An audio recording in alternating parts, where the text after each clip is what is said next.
Abroad படிக்க போகிறாங்களோ இல்லை வேலைக்கு போகிறாங்களோ சில விஷயங்கள் வந்து பார்த்தோம்னா அங்கே போனதுக்கப்புறம் எனக்கு இங்கே எதுவுமே டேக்ஸ் கட்ட தேவையில்லை அப்படிங்கிற மாதிரி நினச்சிட்டு இருக்காங்க. அப்படி அது கிடையாது. ஒரு என்ஆர்ஐ கிளம்பி போயாச்சு, அது பேர் ஒரு ப்ராப்பர்ட்டி இங்கே இருக்குன்னு வச்சுக்கலாம். ஒரு 5 இயர்ஸ் கழிச்சு அவர் வந்து பார்த்தோம்னா ப்ராப்பர்ட்டியும் விற்றுட்டார். நீங்கள் ப்ராப்பர்ட்டி வந்து விற்றுருக்கீங்க உங்கள் பேரில், இதுக்கு முன்னாடி நீங்கள் ரெண்ட் வந்த மாதிரி எதுவும் காட்டலையே அப்படின்னு சொல்லிட்டு இன்கம் டேக்ஸ்லேருந்து ஒரு நோட்டீஸ் வருது. பர்சன் செகண்ட் மந்த்தில் இங்கேருந்து ஸ்வீடன் போயிருந்தார். ஒரு 1 இயர் தான் அங்கே இருந்தார். ஒரு 6 months இன்னொரு ஃபினான்ஷியல் இயரையும், இன்னொரு 6 months இன்னொரு ஃபினான்ஷியல் இயர் இருந்திருக்காரு. ஆக்சுவலாக இந்தியாவில் இருந்தப்போ இந்தியாவில் டேக்ஸ் பிடிச்சிருக்காங்க. அதுக்கப்புறம் அவர் அதை மறந்துட்டார். 6 வருஷம் கழிச்சு நோட்டீஸ் வருது இன்கம் டேக்ஸ்லேருந்து. ஏதோ நோட்டீஸ் நினச்சி விட்டுட்டார். வாங்கின சம்பளத்துக்கு ஈக்குவலாக டேக்ஸ் போட்டாங்க. இந்தியாவிலேருந்து அமெரிக்காவில் போய் ஒர்க் பண்ணுறாங்கன்னு வச்சுக்கோங்க, அவங்க இந்தியாலையும் வந்து டேக்ஸ் கட்டணுமா? அவங்க இன்கமே இல்லைன்னா கூட இன்கம் இல்லாத பட்சத்தில் அவங்க எதுவும் இங்கே டேக்ஸ் கட்ட வேண்டிய அவசியம் கிடையாது. என்ஆர்ஐ ஆக்டரை எஃப்டி வச்சிருக்காரு. அந்த எஃப்டி வந்து அவர் என்ஆர்ஐ எஃப்டின்னு தான் போட்டு வச்சிருப்பார். அப்போ என்ன ஆகும் அப்படின்னா அவருக்கு ஒரு 30% டேக்ஸ் பிடிப்பாங்க. ஸோ நீங்கள் ₹1 ஏர்ன் பண்ணால் கூட ஒரு ஆடிட்டர்கிட்ட ஒரு கன்சல்டன்ஸ் கிட்டே தெளிவாக கேட்டுட்டு இதை நான் ஃபைல் பண்ணணுமா வேணாமான்னு கேட்டு தெரிஞ்சுக்கிறது நல்லது. ஆக்சுவலாக ஸோ இப்போ ஒருத்தர் வந்து அந்த மாதிரி போகிறார், வேலைக்காக போகிறாருன்னு வச்சுக்கோங்களேன். இந்த மாதிரி போகும்போது அவர் இங்கே என்னென்னலாம் பண்ணணும்?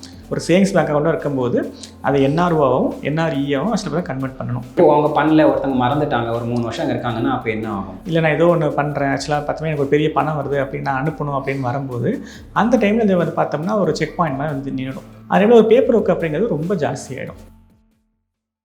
ஹாய் சொந்தங்களே, எப்படி இருக்கீங்க? ஸோ இன்றைக்கி நம்ம எங்கே வந்திருக்கோம் அப்படின்னு பார்த்தீங்கன்னா, ஆக்சுவலாக இந்தியாவிலேருந்து வெளிநாட்டுக்கு படிக்க போகிறதோ இல்லை வேலை பார்க்க போகிறவங்களோ அவங்க வந்து சில என்ஆர்ஐ ரூல்ஸ் வந்து ஃபாலோ பண்ணி ஆகணும். அது என்னன்னு பார்த்தீங்கன்னா FEMA and income tax rules. இதில் நிறைய பேருக்கு சில பேசிக்கான விஷயங்களே வந்து தெரியறதில்ல. ஸோ இது சம்மந்தமாக ஃபெமா அண்ட் இன்கம் டேக்ஸ் ரிலேட்டடாக இந்த ஆடிட்டிங்லாம் பண்ணுற பிரதாப்கரன் பால் அண்ட் கம்பெனியோட சீனியர் பார்ட்னர் பிரபாகரனை மீட் பண்ண போகிறோம். வணக்கம் சார். வணக்கம் சார். எப்படி இருக்கீங்க? ரொம்ப நல்லா இருக்கேன். இப்போ ஃபெமா ரிலேட்டடாக என்ஆர்ஐஸ் வந்து என்னென்ன விஷயங்கள்லாம் அவங்க வந்து தப்பாக புரிஞ்சு வச்சுருக்காங்க, மிஸ்டேக்ஸ் அந்த மாதிரி புரிஞ்சு வச்சுருக்காங்க? ஸோ அந்த மாதிரி நம்ம பார்க்கும்போது ரெகுலராகவே வந்து பார்த்தோம்னா இப்போ ஒரு பர்சன் ஆக்சுவலாக ஒரு அப்ராட் படிக்க போகிறாங்களோ இல்லை வேலைக்கு போகிறாங்களோ சில விஷயங்கள் வந்து பார்த்தோம்னா அங்கே போனதுக்கப்புறம் எனக்கு இங்கே எதுவுமே டேக்ஸ் கட்ட தேவையில்லை, இங்கே நான் எதுவுமே சேஞ்ச் பண்ண வேணாம், நான் கம்ப்ளீட்டாக நான் வேறு ஊருக்கு போயிட்டேன், ஸோ அதனால் எனக்கு இது எதுவும் தேவைப்படாது அப்படிங்கிற மாதிரி நினச்சிட்டு இருக்காங்க. அப்படி அது கிடையாது. அதை வந்து ப்ராப்பராக நம்ம எல்லாத்தையுமே வந்து பார்த்தோம்னா ஹேண்டில் பண்ணி ஒரு ரூல்ஸ் அண்ட் ரெகுலேஷனை ஃபாலோ பண்ணி சேஞ்ச் பண்ணி வச்சுட்டு போனால் மட்டும்தான் அந்த மாதிரி விஷயங்கள் வந்து நம்ம கரெக்டாக நடக்கும். அப்படி இல்லாமல் நம்ம வந்து அதை இங்கே இருக்கிறத அப்படியே விட்டுட்டு போயிட்டோம் அப்படின்னா ஒரு பெரிய நம்ம இஷ்யூஸை ஹேண்டில் பண்ணுற மாதிரி நமக்கு வரணும். சரி, இப்போ இந்த ஃபெமா அப்படின்னா என்னது? த ஃபாரின் எக்ஸ்சேஞ்ச் மேனேஜ்மெண்ட் ஆக்ட் அப்படின்னு சொல்லுவோம் ஆக்சுவலாக. ஸோ இதில் என்ன வரும் அப்படின்னிங்கன்னா, ஸோ இது சம்மந்தமாக ஒரு persons going outside India. So இப்போ அவங்க ஹேண்டில் பண்ண வேண்டிய ரூல்ஸ் அண்ட் ரெகுலேஷன்ஸ். இப்போ அவங்க ஒரு என்ஆர்ஐ நான் ஆகிட்டேன் அப்படின்னம்னா அவங்க 2 விஷயத்த கண்டிப்பாக அவங்க பார்க்கணும். ஒன்று வந்து ஃபெமா ரூல்ஸ், இன்னொன்று வந்து பார்த்திங்கன்னா இன்கம் டேக்ஸ் ரூல்ஸ். இது ரெண்டும் வந்து பார்த்தோம்னா ஒரு நாணயத்தோட 2 பக்கம் மாதிரி. இது இல்லாமல் அவங்களால வந்து பார்த்தோம்னா ஃபங்க்ஷன் ஆக முடியாது. ஸோ இதை கரெக்டாக புரிஞ்சுக்கிட்டால் நம்ம வந்து ரொம்ப சேஃபாக we can able to handle our assets, நம்மளோட இன்கம், நம்மளுடைய shares, what ever it is எல்லாத்தையுமே ஹேண்டில் பண்ண முடியும். இதில் ஒன்று நம்ம தவற விட்டால் கூட நமக்கு அது ஒரு பெரிய பிரச்சனையை கொண்டு போய் நமக்கு விடும். ஓகே, இப்போ பிரச்சனைகள் வரும் அப்படின்னு சொல்லியிருக்கீங்க இல்லையா? இப்போது ஏதாவது ஒரு என்ஆர்ஐ இந்த மாதிரி போயிட்டு பிரச்சனையில் மாட்டி உங்ககிட்ட வந்து ஃபெமா ரிலேட்டடாகவோ இல்லை இன்கம் டேக்ஸ் ரிலேட்டடாகவோ அவங்க வந்து ஹெல்ப் கேட்டு வந்து அந்த ஏதாவது ஒரு சினாரியோ இருக்கா? நிறையா இருக்குது சார். நம்ம ரெகுலராகவே ஹேண்டில் பண்ணிகிட்ருக்கோம். மேபி நான் உங்களுக்கு ஒரு மேபி 2 இல்லை 3 சொல்கிறேன். ஆக்சுவலாக ஒரு பேசிக்காக நான் சொல்கிறேன். ஒரு என்ஆர்ஐ கிளம்பி போயாச்சு, அது பேர் ஒரு ப்ராப்பர்ட்டி இங்கே இருக்குன்னு வச்சுக்கலாம். ஸோ என்ன பண்ணிட்டாருன்னா அவருடைய கன்வீனியன்ஸுக்காக அவர் பேரில் ரெண்ட் எதுவும் வாங்காமல் அவங்க அப்பா பேரில் வாங்கிட்டுருக்காரு வச்சுக்கலாம். அப்பா பேரில் வாங்கிட்டுருக்காரு, அப்பாவோட சேவிங்ஸ் பேங்க்கில் வாங்கிட்டுருக்காரு. ஒரு 5 இயர்ஸ் கழிச்சு அவர் வந்து பார்த்தோம்னா ப்ராப்பர்ட்டியும் விற்றுட்டார். விற்றதுக்கப்புறம் என்ன வந்துச்சு அப்படின்னா, நீங்கள் ப்ராப்பர்ட்டி வந்து விற்றுருக்கீங்க உங்கள் பேரில், இதுக்கு முன்னாடி நீங்கள் ரெண்ட் வந்த மாதிரி எதுவும் காட்டலையே அப்படின்னு சொல்லிட்டு இன்கம் டேக்ஸ்லேருந்து ஒரு நோட்டீஸ் வருது. அப்போ என்ன ஆயிடுச்சுன்னா ப்ராப்பர்ட்டிக்கு அவர் கரெக்டாக டேக்ஸ் கட்டி முடிச்சிட்டார் விற்றதுக்கு, ஆனால் அந்த ரெண்டல் இன்கம் எதையுமே அவர் காட்டலை. ஸோ இப்போ 5 வருஷத்துக்கு சேர்த்து பார்க்கும்போது என்ன ஒரு இன்கம் டேக்ஸ் ஒரு ₹100 பே பண்ணோம் அப்படின்னா இந்த 5 இயர்ஸ்க்கு இன்ட்ரெஸ்ட்டு பெனால்ட்டி இதெல்லாம் சேர்த்து பார்த்தோம்னா அது ஒரு தனியாக ஒரு ₹100 வந்துருச்சு. ஸோ இந்த மாதிரியான ஒரு சின்ன ஒரு பேசிக் விஷயம். இப்போ அவர் வந்து பார்த்தோம்னா கரெக்டாக காமிச்சிட்டு போயிருந்தாருன்னா அவரோட அந்த என்ஆர்ஐ அவரோட சேவிங்ஸ் பேங்க் அக்கௌண்ட்லேருந்து அந்த என்ஆர்ஓ அக்கௌண்ட்டுக்கு மாற்றி அதில் ரெண்டல் வாங்கியிருந்தாருன்னா அதுக்கு டேக்ஸே வந்திருக்காரு. அதை மிஸ் பண்ணி பண்ணதுனால ஒரு பெரிய பிரச்சனையில் மாட்டிக்கிட்டார். இது ஒன் ஆஃப் த சினாரியோ, ஒரு சின்ன சினாரியோ வச்சுக்கலாம். இன்னொரு சினாரியோ சம்மன் என்னென்னா அங்கேருந்து என்ஆர்ஐ இருந்து திரும்பி வந்துட்டாங்க. இங்கே வந்ததுக்கப்புறம் அவருக்கு ஒரு புரிதல் இல்லை, அங்கே இருக்கிற இன்கம் வந்து அங்கே டேக்ஸ் கட்டினா போதும். ஃபார் அமெரிக்காலேருந்து வந்திருந்தார், அமெரிக்காவில் இருக்க டேக்ஸ் அங்கே கட்டினா போதும், இந்தியாவில் இருக்க இன்கம் இந்தியாவில் மட்டும் டேக்ஸ் கட்டினா போதும் அப்படிங்கிற புரிதலில் இந்தியன் ஆர்டர்ஸ் கிட்ட இந்தியன் இன்கம் மட்டும் காமிச்சிருக்காரு, அமெரிக்கன் ஆர்டர்ஸ் கிட்ட அமெரிக்கன் இன்கம் மட்டும் காமிச்சிருக்காரு. ரெண்டு பேர்ட்டையும் முழுசாக காட்டாமல் அதுக்கப்புறம் இப்போ ரீசெண்டாக வந்து பார்த்தோம்னா ஒரு பெரிய நோட்டீஸ் ஒன்று அவருக்கு வந்துருந்துச்சு. அந்த டைமில் நீங்கள் அமெரிக்கன் இன்கம் எதுவும் நீங்கள் காட்டலை, எல்லாத்தையும் இப்போ நீங்கள் டிஸ்க்ளோஸ் பண்ணுங்கள் அப்படின்னு சொன்னதுக்கப்புறம் இதே பிரச்சனை தான். பார்த்தோம்னா அவருடைய இன்கம் அந்த டேக்ஸ் கட்டதை விட டேக்ஸ் அளவுக்கு ஈக்குவலாக இன்ட்ரெஸ்ட்டும் பெனால்ட்டியும் கட்டுற மாதிரி ஒரு வாய்ப்பு வந்துருச்சு. இது எல்லாமே வந்து பார்த்தோம் அப்படின்னா ஒரு சரியான ஒரு புரிதல் வந்து பார்த்தோம்னா அவங்களுக்கு கொஞ்சம் கம்மியாக இருக்குது. அவங்க ஏமாற்றணும் அப்படிங்கிற மாதிரி எண்ணத்தை அவங்க பண்ணலை, அவங்களுக்கு ஆக்சுவலாக அந்த அவேர்னஸ் இல்லை. இன்னொரு எக்ஸாம்பிள் இன்னொரு சின்ன ஒரு சொல்லலாமே, ஒரு பர்சன் செகண்ட் மந்த்தில் இங்கேருந்து ஸ்வீடன் போயிருந்தார். ஒரு 1 இயர் தான் அங்கே இருந்தார். ஆனால் அந்த 1 இயரில் என்ன ஆகிடுச்சு அப்படின்னா ஒரு 6 மந்த்ஸ் இன்னொரு ஃபினான்ஷியல் இயரையும், இன்னொரு 6 மந்த்ஸ் இன்னொரு ஃபினான்ஷியல் இயர் இருக்கார். ஆக்சுவலாக போயிட்டு வந்ததுக்கப்புறம் அங்கே டேக்ஸ் பிடிச்சிருக்காங்க. ஸ்வீடனில் அவர் அங்கே இருந்து டேக்ஸ் பிடிச்சிருக்காங்க, இந்தியாவில் இருந்தப்போ இந்தியாவில் டேக்ஸ் பிடிச்சிருக்காங்க.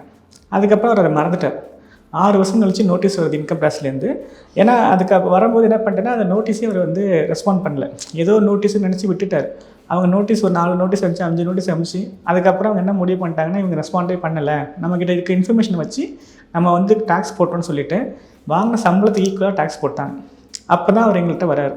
8 லட்ச ரூபா சம்பளம் வாங்கியிருந்தார், 8 லட்ச ரூபாய்க்கு டேக்ஸ்.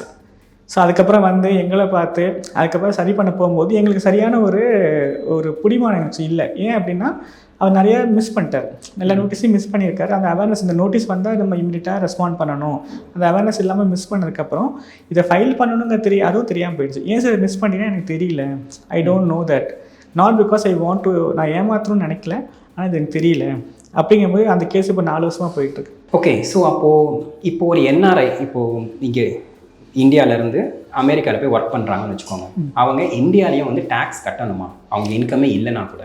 இன்கம் இல்லாத பட்சத்தில் அவங்க எதுவும் இங்கே டேக்ஸ் கட்ட வேண்டிய அவசியம் கிடையாது. இப்போ அவங்களுக்கு இங்கேருந்து அவர் எப்படி வச்சுருந்தாரு, அதுக்கு ஒரு இன்ட்ரெஸ்ட் இன்கம் வந்திருக்கு, இல்லை அவருக்கு ஒரு பேரில் வீடு இருக்குது அது ரெண்டல் இன்கம் வந்திருக்கு, இல்லை அவர் ஏதோ பழைய ஸ்டாக்ஸ் வச்சுருந்தாரு அது ஏதோ டிவிடெண்ட், அந்த மாதிரி ஏதாவது ஒரு இன்கம் அவர் லோக்கலாக ஏர்ன் பண்ணியிருந்தார் அப்படின்னா அதுக்கு அவர் வந்து டேக்ஸ் கட்டணும். இப்போ அது வந்து அந்த இப்போ ஒரு லிமிட் இருக்குது இல்லையா, நார்மல் மக்களுக்கு வந்து ஒரு சர்டன் லிமிட் இருக்குது, அந்த இன்கம் கீழே தான் நீங்கள் வந்து கட்ட தேவையில்லை அப்படின்னா அந்த மாதிரி இருந்தால் அவங்க கட்டணுமா? இப்போ இதில் முக்கியமான விஷயம் என்ன அப்படின்னா, இப்போ என்ஆர்ஐ இருக்கும், நான் ஒரு எக்ஸாம்பிளே சொல்கிறேனே, ஒரு எஃப்டி அவர் வச்சுருக்கார், என்ஆர்ஐ ஆகிட்டார் எஃப்டி வச்சுருக்கார். அந்த எஃப்டி வந்து அவர் என்ஆர்ஐ எஃப்டின்னு தான் போட்டு வச்சுருப்பார். அப்போ என்ன ஆகும் அப்படின்னா அவருக்கு ஒரு 30% டேக்ஸ் பிடிப்பாங்க. இப்போ அது 1 லட்சம் தான் இன்கமே வந்து இன்ட்ரெஸ்ட் இன்கமே வந்திருந்தா கூட அது 30,000 ரூபா டேக்ஸ் பிடிச்சிருப்பாங்க. அப்போ 30,000 டேக்ஸ் பிடிச்சோம், நீங்கள் அதை ஃபைல் பண்ணலை அப்படின்னா அந்த 30,000 நீங்கள் வாங்க முடியாது. நீங்கள் அந்த பேசிக் எக்ஸம்ஷன் லிமிட் கீழே தான் இருப்பீங்க. ஆனால் என்னென்னா அதை ஃபைல் பண்ணலைன்னா அந்த 30,000 வந்து பார்த்தோம்னா உங்களுக்கு வீணாக போயிடும், வேஸ்ட்டாக போயிடும். இன்றைக்கி மார்னிங் பார்த்தோம்னா ஒரு என்ஆர்ஐக்கு நாங்கள் கேபிட்டல் கெயின்ஸ்க்காக ஃபைல் பண்ண போகிறப்போ பார்த்தோம்னா 45,000 ரூபா அவருக்கு டிடிஎஸ் இருக்குது, பிடிச்சிருக்காங்க, எப்படி அவங்க போட்டிருக்காங்க அதில் வந்திருக்குது, அது அவங்க தெரியவே தெரியாது. நாங்கள் பார்த்துட்டு சொல்கிறோம் இந்த மாதிரி இன்னொரு டிடிஎஸ் வந்திருக்கு, நீங்கள் ப்ராப்பர்ட்டி சேல் பண்ணது ஒரு டிடிஎஸ் இல்லாமல் இன்னொரு டிடிஎஸும் வந்திருக்கு அப்படின்னா அப்படியே எனக்கு தெரியாது அப்படின்னாங்க.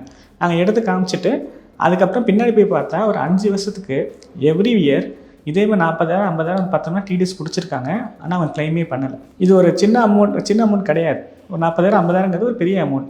எப்படி மிஸ் ஆயிருக்குன்னா அவங்க போட்ட எஃப்டி வந்து கியூமுலேட்டிவ் இன்ட்ரெஸ்ட் மாதிரி, இன்ட்ரெஸ்ட் வந்து அவங்களுடைய பேங்க்குக்கு வராது. அது திரும்ப என்ன ஆகுனா எஃப்டி கூட ஆட் ஆகி போகும்போது இந்த டிடிஎஸை மட்டும் கவர்மெண்ட்டுக்கு அவங்க பே பண்ணிட்டாங்க. ஸோ எங்களுக்கு என்ன இன்ட்ரெஸ்ட்னு பார்க்கல, எங்கே டிடிஎஸ் பிடிச்சதும் பார்க்கல. இப்போ நாங்கள் பார்த்ததுக்கப்புறம் இந்த வருஷத்தை பிடிச்சிட்டோம். இப்போ அது பழைய வருஷத்தில் என்னால் போயிட்டு சரி பண்ண முடியாது, மேபி 1 இயர் சரி பண்ண முடியும், அதுக்கு முன்னாடி நம்ம பண்ண முடியாது. இந்த மாதிரி கண்ணுக்கு தெரியாமல் நிறைய வந்து பார்த்தோம்னா அங்கங்கே பார்த்தோம்னா இந்த மாதிரி மிஸ் பண்ணிட்டுருக்காங்க, அவேர்னஸ் இல்லாததுனால. ஸோ இப்போது என்ஆர்ஐ ஒருத்தங்க இருக்கிறாங்க அப்படின்னா அவங்களுக்கு இங்கே வந்து இன்கம் இல்லை அப்படிங்கிறதுனால அந்த இன்கம் ரேஞ்ச் கம்மியாக இருந்தாலும் அவங்க ஃபைல் பண்ணுறது பெஸ்ட் அப்படின்னு சொல்கிறீங்க, கரெக்டாக? அந்த ஒரு எப்படி சொல்லணும்னா அந்த மாதிரி டிடிஎஸ் பிடிச்சிருக்காங்க அந்த மாதிரி இருந்தால். ஓகே, இப்போ சப்போஸ் இப்போ எனக்கு ரெண்டல் வாங்குறாங்க, அது இன்கம் எக்ஸாம் கீழே தான் வரும். ஆனால் அவங்க விற்க போகிறப்ப அதுக்கு முன்னாடி நீங்கள் விற்கிறீங்க இந்த வீடை, அப்போ இதுக்கு முன்னாடி அந்த ரெண்டல் கவுன்சிலிங்னு கேட்க வரப்போ அதை அவங்க அந்த ப்ரூஃப் காட்டணும். ஆமாம் எனக்கு இந்த இன்கம் வந்துச்சு, நான் ஃபைல் பண்ணியிருக்கேன், எனக்கு டேக்ஸ் கிடையாது, நான் ஃபைல் பண்ணியிருக்கேன். ஸோ நீங்கள் ₹1 ஏர்ன் பண்ணால் கூட ஒரு ஆடிட்டர்கிட்ட ஒரு கன்சல்டன்ஸ்கிட்ட தெளிவாக கேட்டுட்டு இதை நான் ஃபைல் பண்ணணுமா வேணாமான்னு கேட்டு தெரிஞ்சுக்கிறது நல்லது. ஆக்சுவலாக கட்டாயம் பண்ணியாகவும் சொல்ல முடியாது, பண்ணாமல் இருக்குன்னு சொல்ல முடியாது. ஆக்சுவலாக கரெக்டாக தெரிஞ்சுக்கிட்டோன்னா இப்போ மோஸ்ட்லி நமக்கு ஈஸியாக இருக்கும். ஓகே, இது வாட்ஸ் குட் இன்ஃபர்மேஷன். நான் எப்படி நினச்சிட்டு இருந்தேன்னா நமக்கு ரெண்டல் இன்கம் வருது, பட் ஆனால் அந்த லிமிட்டு கீழே தான் இருக்குது, அதனால் எதுக்கு அப்படின்னு நினச்சிட்டு இருந்தேன். ஸோ அதை விற்க போகும்போது இது வந்து பிரச்சனை வரலாம். ஆமாம், கட்டாயமாக வரும். நீங்கள் விற்கிறீங்க, இப்போ ஒரு 100ல் ஒரு 5 வந்து இன்கம் டேக்ஸில் செக் பண்ணி பார்ப்பாங்க. இப்போ 100 பேர் விற்றாங்கன்னா ஒரு 5 பேர் தான் செக் பண்ணி பார்ப்பான். அந்த 5ல் நம்ம ஒரு ஆளாக இருந்தோம் அப்படின்னா அவன் செக் பண்ணும்போது நீங்கள் விற்றுருக்கீங்க, பட் இதுக்கு முன்னாடி அதுக்கு வாடகை விட்டீங்களா, நீங்கள் தான் இங்கே இல்லையே, அப்போ இந்த வீட்டில் யார் இருந்தா, உங்கள் அப்பா அம்மா இருந்தாங்களா, இல்லை யாருக்கா வாடகை விட்டீங்களா, அப்போ வாடகை விட்டிங்கன்னா அது யார் வந்து அந்த அந்த இன்கம் நீங்கள் எங்கே காமிச்சிங்க. அந்த 105 பேர் நம்ம இருந்தோம் அப்படின்னா, இப்போ நம்ம சொந்தக்காரங்களே இருந்தாங்க, இப்போ எங்கள் அப்பா அம்மா இருக்காங்க அப்படின்னு சொன்னால் நீங்கள் ரெண்டல் வாங்கலை அப்படின்னா அதை நீங்கள் ப்ரூவ் பண்ணணும். வாங்கலை அப்படிங்கிற மாதிரி நீங்கள் ப்ரூவ் பண்ணணும் கட்டாயம். அவன் ஆதார் கார்டு வாங்கி கேட்பாங்க. ஸோ இப்போ என்ன ஆகிடுச்சுன்னா நிறைய டிஜிட்டலி லிங்க் ஆகிடுச்சு சார். ஓகே. இப்போ ஒன்றும் இல்லை, இப்போ நீங்கள் அங்கே நாங்கள் இல்லை எங்கள் அப்பா அம்மா தான் இருந்தாங்கன்னு டக்குன்னு எனக்கு தெரிஞ்ச சில கேசஸில் நேராக போயெல்லாம் ஆடிட் பண்ணியிருக்காங்க. அதுக்கப்புறம் ஓகே சார் டக்குன்னு போய் பக்கத்தில் விசாரிப்பாங்க. அதெல்லாம் கூட நடந்திருக்கு. நாங்கள் ரெகுலராக இந்த மாதிரி நிறைய இன்கம் டேக்ஸ்லேருந்து நோட்டீஸ் வர கேசஸ் ஹேண்டில் பண்ணுறதுனால சம் பாயிண்ட் ஆஃப் டைம் நான் இப்போ சொல்லிட்டேன், நான் வந்து அப்பா அம்மா தான் இருக்காங்க, வேறு யாரும் இல்லைன்ட்டு அவங்க அக்செப்ட் பண்ணி எழுதி வாங்கிப்பாங்க. அதுக்கப்புறம் திடீர்னு பார்த்தோம்னா அவங்க சும்மா ரேண்டமாக போயிட்டு பக்கத்தில் இல்லை இங்கே யார் இருந்தாங்கன்னு கேட்டாங்கன்னா இது வாடகை தாங்க இருந்தாங்க, விற்கிறது முடியுன்னு சொல்லிட்டாங்க அப்படின்னா அப்புறம் அது ஒரு பிரச்சனையாகும். அப்போ என்ன ஆகுன்னா நம்ம ஒரு மிஸ்இன்ஃபர்மேஷன்ஸ் கொடுத்த மாதிரி, ஒரு மிஸ்லீடிங் இன்ஃபர்மேஷன் கொடுத்த மாதிரியும் நம்ம மேலே வந்து பார்த்தோம்னா ஒரு இது வந்துடும். வந்ததுக்கப்புறம் நம்ம ஒரு இக்னோரன்ஸ்னு சொல்கிறோம் இல்லையா, நான் வந்து இன்னசென்ட் எனக்கு தெரியாதனால பண்ணலைன்னு சொல்கிறதும் நம்ம ஒரு இன்ஃபர்மேஷன் தப்பாக கொடுக்கும்போது நடக்கிறதுக்கும் பெரிய வித்தியாசம் இருக்குது ஆக்சுவலாக. அப்போ வந்து நம்மளோட டேக்ஸ் மேலே பெனால்ட்டி போடுறதையோ அதெல்லாம் மேலே வந்து அவாய்ட் பண்ண முடியாது. ஸோ நாங்கள் அதனால தான் ரொம்ப தெளிவாக என்ன கேட்போம்னா, அந்த இன்னசென்ட் ஆக்சுவலாக வந்து அந்த அவேர்னஸ் இல்லை, இக்னோரன்ஸ் தான் நான் பண்ணிட்டேன், நான் வந்து தெரிஞ்சு அதை பண்ணலை அப்படிங்கிறத வந்து பார்த்தோம்னா நாங்கள் ப்ரூவ் பண்ண ட்ரை பண்ணுவோம் எனி மிஸ்டேக். ஏன்னா மோஸ்ட் ஆஃப் த கேசஸ் எனக்கு தெரிஞ்சு என்ஆர்எஸில் வர்றது எல்லாமே அவேர்னஸ் இல்லாமல் இக்னோரன்ஸில் பண்ணுறதான் தவிர டெலிபரேஷன் கிடையாது. டெலிபரேட்டாக நான் பண்ணணும், இன்டென்ஷனோட நான் பண்ணணும்னு பண்ண மாட்டாங்க. அது வந்து 10ல் ஒரு 100ல் ஒரு 5 பேர் தான் பண்ணுவாங்களே தவிர 95 பேருக்கு தெரியல. ஸோ அதுக்கான ஒரு வாய்ப்பை தான் நீங்கள் ஆக்சுவலாக க்ரியேட் பண்ணியிருக்கீங்க. அதுக்கு நான் உங்களுக்கும் தேங்க்ஸ் சொல்லணும், இது நிறைய பேரை போய் சேரணும் அப்படிங்கிறதுனால. ஒருத்தர் இப்போ வந்து வேலைக்காகவோ இல்லை படிக்கிறதுக்காகவோ இந்தியாவிலேருந்து வெளிநாடு போகிறார், என்ஆர்ஐ ஆகிறாருன்னு வச்சுக்கோங்களேன். அவர் எந்த ஸ்டேஜில் அவர் வந்து என்ஆர்ஐ அப்படின்னு கேட்டகரைஸ் ஆவாங்க ஃபஸ்ட்டு? இப்போ நான் வேலைக்கு போயிட்டேன். ஸோ நாங்கள் 5 இயர்ஸ் இருக்க போகிறேன், 10 இயர்ஸுக்கு போய் எனக்கு தெரியும் ஆக்சுவலாக. ஸோ இது மோஸ்ட்லி வந்து பார்த்தோம்னா ரெசிடென்ஷியல் ஸ்டேட்டஸ்னு சொல்லுவோம், அதுதான் பேசிக். நம்ம ஃபெமாவை பொறுத்த வரைக்கும் எத்தனை நாள் ஒருத்தவர் நம்ம வந்து இந்தியாவை விட்டு வெளியே தங்கியிருக்காரோ அதை பேஸ் பண்ணி நம்ம வந்து அவர் என்ஆர்ஐயா இல்லை ரெசிடெண்ட்டாக இல்லை ஆர்என்ஓ ரெசிடென்ட் நாட் ஆர்என் ரெசிடென்ட்னு 3 கேட்டகரியாக நம்ம பிரிப்போம். அந்த கேட்டகரியை பேஸ் பண்ணி இப்போ அவர் என்ஆர்ஐன்னு வந்துட்டார் அப்படின்னா அதுக்கப்புறம் அது என்னென்னா அவர் ஹேண்டில் பண்ணணும், எதெல்லாம் மாற்றணும் அப்படிங்கிற மாதிரி நம்ம கரெக்டாக சொல்லுவோம். ஒருத்தர் சும்மா ஒரு 10 நாள் போயிட்டு வரணும், அவர் என்ஆர்ஐ கிடையாது. என்ன கட் ஆஃப் அது ஒருத்தர் என்ஆர்ஐ கிளாஸிஃபை ஆகும்? இப்போ அவங்க ஃபஸ்ட்டு கண்டிஷன் வந்து பார்த்தோம்னா 182 days ஆக்சுவலாக மினிமம். அதை தாண்டி அவர் வெளியே இருக்கார் அப்படின்னா அவர் பார்த்தோம்னா he'll be considered as NRI. Okay. So இப்போ ஒருத்தர் வந்து அந்த மாதிரி போகிறார், வேலைக்காக போகிறாருன்னு வச்சுக்கோங்களேன். இந்த மாதிரி போகும்போது அவர் இங்கே என்னென்னலாம் பண்ணணும்? முதல் விஷயம் நம்ம வந்து எப்படி நம்ம கிளம்புறோம், நம்ம வந்து வெளியூருக்கு போகிறோம் அப்படிங்கும்போது எந்தெந்த விஷயங்கள்லாம் நம்ம வந்து பார்த்தோம்னா எடுத்துக்கிறோம். லைக் இப்போ நம்ம ப்ரீபெய்ட் நம்மளுடைய ஃபோன் கார்டு போஸ்ட்பெய்டாக மாற்றுறதோ இல்லை அங்கே நம்ம இங்கே நம்பர் என்ன வச்சுக்க போகிறோம் ஹேண்டில் பண்ணுற மாதிரி நம்ம வந்து தனியாக வந்து எடுத்து முதல்ல பேங்க்ஸ், நம்மளுடைய பேங்க் எத்தனை பேங்க் அக்கௌண்ட் இருக்கோ அத்தனை பேங்கர்ஸ் கிட்டேயும் போய் பேங்க் மேனேஜர்கிட்ட பேசிவிட்டு டூ மணி பேங்க்ஸ் இருந்துச்சுன்னா முதல்ல கம்மி பண்ணிக்கலாம், இல்லை அது அப்படியே இருக்கட்டும் அப்படின்னா கூட அதை சேவிங்ஸ் பேங்க் வந்து என்னவோ கன்வெர்ட் பண்ணணும். போகிறதுக்கு முன்னாடியில் போயிட்டு அங்கே போய் செட்டில் ஆனதுக்கப்புறம் அந்த ப்ரூஃப் வச்சு அட்ரஸ் ப்ரூஃப் வச்சு எல்லாத்தையும் பார்த்தா நம்ம கன்வெர்ட் பண்ணணும். என்ஆர்ஓ ஒரு சேவிங்ஸ் பேங்க் அக்கௌண்ட்டாக இருக்கும்போது அதை என்ஆர்ஓவாகவும் என்ஆர்இயாகவும் ஆக்சுவலாக கன்வெர்ட் பண்ணணும். என்ஆர்ஓ அப்படிங்கிறது நான் ரெசிடென்ட் ஆர்டினரி, என்ஆர்இங்கிறது நான் ரெசிடென்ட் எக்ஸ்டர்னல். இது முதல்ல கன்வெர்ட் பண்ணணும் பேங்கர்ஸை பொறுத்த வரைக்கும். இப்போ அவங்க பண்ணல, ஒருத்தவங்க மறந்துட்டாங்க, ஒரு 3 வருஷம் அங்கே இருக்காங்கன்னா அப்போ என்ன ஆகும்? ஸோ இது இருக்கிறதுலே பார்த்தோம்னா இந்த ஃபெமா ஆக்டில் பார்த்தோம்னா இது ரொம்ப லீஸ்ட் வயலேஷன் தான் இப்போ கன்வெர்ட் பண்ணலை அப்படிங்கிறது. ஆனால் என்ன ஆகும் அப்படின்னா கரெக்டாக வந்து பார்த்தோம்னா நான் வந்து ஒரு அசெட் நான் விற்க போகிறேன், இல்லை நான் ஏதோ ஒன்று பண்ணுறேன், ஆக்சுவலாக பார்த்தோம்னா எனக்கு ஒரு பெரிய பணம் வருது அப்படின்னு நான் அனுப்பணும் அப்படின்னு வரும்போது அந்த டைமில் இது வந்து பார்த்தோம்னா ஒரு செக் பாயிண்ட் மாதிரி வந்து நின்றுடும். அதேமாதிரி ஒரு பேப்பர் ஒர்க் அப்படிங்கிறது ரொம்ப ஜாஸ்தி ஆகிடும். இப்போ எனக்கு பணம் வருது அப்படின்னு தெரிஞ்சால் நம்ம எப்படி அதை ரெடியாக வச்சுக்கணும் அப்படிங்கிறது தெரிஞ்சுக்காம இப்போ நான் ஒரு ப்ராப்பர்ட்டி விற்றுட்டேன், பணத்தை அனுப்பணும் அப்படிங்கும்போது அப்போ தான் பேங்க்குக்கு தெரியும் நீங்கள் போய் 3 வருஷம் ஆகிடுச்சுன்னு, அதுக்கே பேங்க்குக்கு தெரியாது. ஸோ அப்போ என்ன சார், அப்போ நான் அந்த பணத்தை அனுப்ப முடியாது சார், நீங்கள் முதல்ல இதெல்லாம் மாற்றணும் சார் அப்படிம்பாங்க. மாற்றத்துக்கு இந்த ப்ரூஃப் வேணும் சார் அப்படிம்பாங்க. ஸோ அதுக்கப்புறம் அதுக்கு நீங்கள் இன்கம் டேக்ஸ் இவர்கிட்ட போய் நீங்கள் சிஏ கிட்ட போய் நீங்கள் சர்டிஃபிகேட் வாங்கணும் சார்பாங்க. அப்போ அந்த ஒரு பெரிய பேப்பர் ஒர்க் வரும்போது நமக்கு அன்னெசரியாக அது பார்த்தோம்னா அது ஒரு பெரிய ஹெட்டேக்காக இருக்கும் அந்த டைமில். When we need that money immediately at that point of time இது ஒரு பெரிய ஒரு பனிஷ்மெண்ட் மாதிரி இருக்கும். Paper work will be a big punishment. இது வந்து லீஸ்ட் வயலேஷன், நீங்கள் கன்வெர்ட் பண்ணாமல் இருக்கிறது லீஸ்ட் வயலேஷன். ஸோ இது தவிர பேங்க் அக்கௌண்ட் நான் மாற்றிட்டேன், அதுக்கப்புறம் பார்த்தோம்னா நான் டிமேட் அக்கௌண்ட் வச்சுருக்கேன், நான் வந்து பார்த்தோன்னா ஏதோ ஒரு மியூச்சுவல் ஃபண்ட்ஸில் பணம் போட்டு வச்சுருக்கேன், நான் எஸ்ஐபி போடுறேன் அப்படின்னா இது எல்லா இடத்துலையுமே வந்து we have to properly inform them that I am not coming back, I am becoming a non-resident now. So எனக்கு இது எல்லாமே மாற்றிடுங்க அப்படிங்கும்போது அந்த எல்லா இடத்துலையுமே அவங்க மாற்றிட்டு, ஏன்னா ஒன்றுக்கும் ஒரு தனித்தனி ரூல்ஸ் இருக்குது எல்லா இடத்துலையும். இப்போ நான் ரெசிடெண்ட்டாக இருந்து நான் வந்து என்னுடைய ஸ்டாக்ஸ் மியூச்சுவல் ஃபண்ட் மெயின்டைன் பண்ணிருந்தேன், நான் சேல் பண்ணிட்டேன், I want to take it back அப்படின்னு நினைக்கும் போது இவங்க யார் அப்போ வந்து கேவைசி கேட்பாங்க, வேர் ஆர் யூ ஸ்டேயிங், எங்கே இருக்கீங்க எல்லாமே கேட்கும்போது நம்ம எல்லாமே அந்த அட்ரஸ் ப்ரூஃப் தான் கொடுப்போம். அப்போ வந்து பார்த்தோம்னா சார் நீங்கள் ஃபஸ்ட்டே சொல்லியே நிறையா பேப்பர் ஒர்க் இருக்குது சார் அப்படின்னு சொல்லிட்டு அந்த பணம் வந்து இட் கெட் டிலே. நம்ம என்றைக்கு விற்கிறோம் அப்படின்னா நம்ம வந்து ஒரு தேவைக்காக தான் வைப்போம், அந்த தேவைக்கான வைக்கும்போது அது பணம் உடனே கிடைக்கல அப்படின்னா நமக்கு அது வந்து ஒரு பெரிய ஒரு டிஸ்டர்பன்ஸாக இருக்கும். ஓகே, ஸோ இப்போ ஒருத்தர் வந்து போயிருக்காரு, அவர் என்ஆர்ஓ அக்கௌண்ட்டை மாற்றிட்டாரு அண்ட் ரெண்டல் இன்கமும் வந்து காமிக்கிறாருன்னு வச்சுக்கோங்க, எல்லாமே கரெக்டாக பண்ணுறாரு. இப்போ அவர் வந்து இங்கே லேண்டை விற்கிறாருன்னு வச்சுக்கோங்க, லேண்டை விற்கும்போது அவர் ஏதாவது ஸ்பெஷல் ப்ரொசீஜர்ஸ் பண்ணணுமா? அப்படி விற்றதுக்கப்புறம் அந்த மணியை வந்து எப்படி லீகலாக வந்து கொண்டு போகலாம்?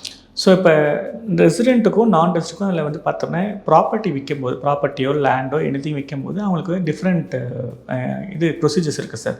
நான் ஒரு ரெசிடெண்ட்டாக இருந்தேன் அப்படின்னா எனக்கு வந்து 1% தான் டிடிஎஸ் பிடிப்பாங்க. 50 லட்சத்துக்கு மேலே ஒரு ப்ராப்பர்ட்டி விற்கிறேன் அப்படின்னா நான் 1%க்கு டிடிஎஸ் பிடிச்சா போதும்.